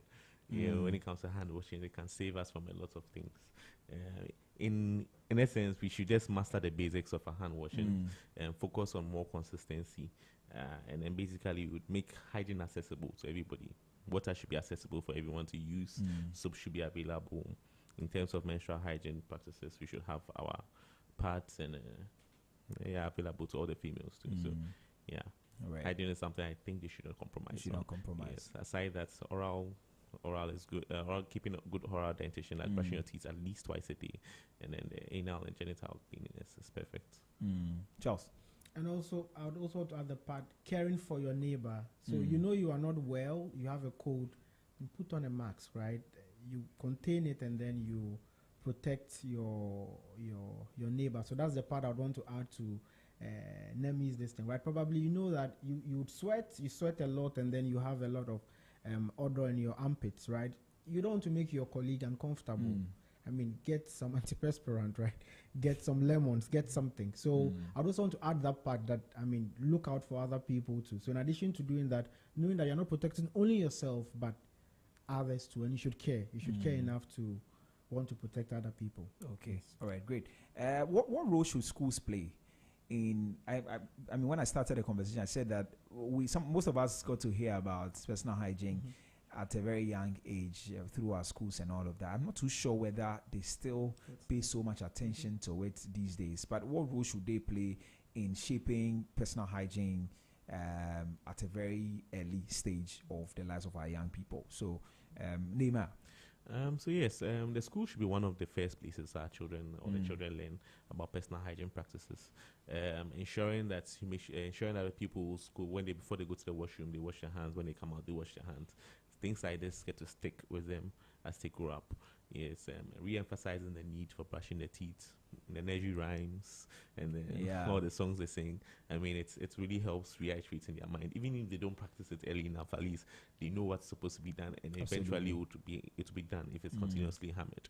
So I think the school is one of the first places that people should learn about these practices. All right. Charles, you have anything to, or you agree with him? I'm good. Okay. All right. But there are lots of our young people. You want to say something? Yes, sure, I think in addition, I should say that I don't know if it's a cultural thing or it's something about Ghanaians, timidity or unwillingness to actually open up and talk. Right. So in terms of the school area, I think we should encourage the children to speak more, especially during the transition from their junior years to adolescent years. Both girls and boys, they all start having changes, which will require them to double up on their basic hygiene practices. Right. So confidence should be built in the schools and to help out. Okay. And what should we do for those who are also not in school? Because not every young person is in school. I know we've made some progress with access to education and all of that, but what do we do for those who are not in school? How do we get them on board as well? Okay, so I mean, this is one of the avenues. Hopefully, they are listening to ZFM, and then they'll get the education. So the education should go out there. It shouldn't be just limited to the premises of schools. I mean, churches. I mean, just everywhere. The word should go out there in print, electronic media. The word should go out there. And then, I mean, when people they keep hearing something, I mean, they would. Chances are that they would listen. They would listen, just like we saw with COVID. I think that when we do, it will help. One of the things, I mean, I'm more concerned about the business people and the workplaces. So let's give some very concrete ideas for businesses and workplaces to actually adopt to emphasize the need or to shape personal hygiene or hygiene practices in their spaces? So, Neymar, you can. I mean, for ideas particularly, for where I'm mostly concerned about is the environment, as Charles earlier stated, making sure the environment is clean and it's appealing to the eye for even the tourists to want to come out and hang around. And the fact that they should have constant running water as much as possible. If they cannot have a constant flow from the Ghana Water Service, they should have stored up water that is well kept and then devoid of any debris that can be used to wash their hands and make it available for all people. They should ensure that their staff wash their hands regularly, because if any restaurant or any food industry should have any breakout of cholera or any other these fecal-orally transmitted diseases, it mostly stems from the fact that their cooks are doing something wrong, or probably where they are sourcing their food stuff from, their meat or other food products. But basically, if they ensure that their staff keeps good personal hygiene, they can cut down a lot of these diseases that are spreading around. So, yes. Okay. Do you have anything to add, Charles? No, not much. Not much. I think he said it. Right. I think sanitizers used to be very common. Yes. And I think every office should have some sanitizer in their office spaces. Spraying it from time to time, cleaning the place, I think that is also very, very helpful. Yeah. And then, so finally, what should governments do in all of these things we're talking about? Should they focus on infrastructure? Should they focus on development, education, or maybe enforcement? All of those. All of those. So which one should come first? Or it should be carried out at once? Yes. So I think infrastructure should be made available. I think intuitively, of course, but you should know that after using the toilet, you should wash your hand. But you go and then there is no water available, because water is not available at the place. What do? You just walk away, right? Alcohol-based sanitizers are good, at least 70%. They are good. But the ideal is to wash with soap and water. Yes, because washing actually takes away the germs. The sanitizers will kill them to an extent, but it's still in your palms, right? So the best would be having water, right? Having water, creating access to clean potable water, in all parts of the country. Not only government, I think there are NGOs that support in this drive too. All hands on deck, right? Business people, everybody, let's come together and then and have that done. When there is water, a lot of things with hygiene is taken care of. If there's water to bath, water to brush your teeth, water to cook, clean food, water to wash your dishes, then you have that cycle of complete care. So then definitely those campaigns you used to run, as you rightly said at the beginning, right, about them, washing your hand with soap and water. Yeah. That's good. So those campaigns should roll back, right? Those campaigns too should roll back. So I think all that should come together again, and then we can make more progress. Okay. You have anything to add finally? He really hammered on all the big guns, and, right. and I think education also, it's very, very key. In my opinion, education is like the most key thing. That advert you made mention of actually is one very good one. It scarred us when we were children. So when you're going from the bathroom to your eating your food, you're imagining that this can be on your hand. It actually helps out. So I think if they focus a lot on education, even if the things are not available, they'll try to force their leaders and then try and make things up themselves to ensure that their practices are held up. So, all right. Let's give some inspiration before we go. So if we're able to get personal hygiene correct with all these things that we are talking about, where do you think we will be, in the next, say, 5 years or 10 years? So in terms of our healthcare system, what are some of the things that we're going to see if we're able to do this right? Okay. So I'll start by saying, generally, in our healthcare system, there's been an increasing burden on some of the non-communicable diseases, like diabetes, hypertension, heart conditions, and all that. And with this increasing burden, we want to reduce the number of cases that are coming in from things that are easily preventable. So from cholera, typhoid, all those things. We do not want them to become huge issues as we are trying to tackle these other non-communicable diseases. So if we are able to hammer very well on our personal hygiene practices, we can get rid or to some extent eliminate some of these communicable diseases from our hospitals or from being a common thing in our hospitals, and we can focus more on some of the other things that tend to be appearing more now. Right. Charles, any final words? Okay, I'll just want to make a quick plug. Sure. Okay, so it's Pink October, and it's the month dedicated for breast cancer awareness. Yeah. So we want to encourage all female listeners to have their breast examined and checked. And also, there's vaccination for cervical against HPV, right? That is, the leading cause of cervical cancer in females. It's available for girls ages 9 to 14 from the 7th of October. Government health facilities would have that. So our daughters ages 9 to 14 should visit the nearest health facility for this vaccination to protect them against cervical cancer in future. So I just want to drop that in. All right. Any final words, Neymar? Oh, we're good. Basically the same thing. Okay. It's master the basics. All right. Focus on consistency and make hygiene accessible. I think this is the key point of this. Okay, gentlemen, thank you very much for coming. I think it's been a very great conversation. I've enjoyed myself. I've learned a lot of things from you, and I'm really grateful that you came. All right. Thank you too. Okay. All right. So that's how we wrap up today.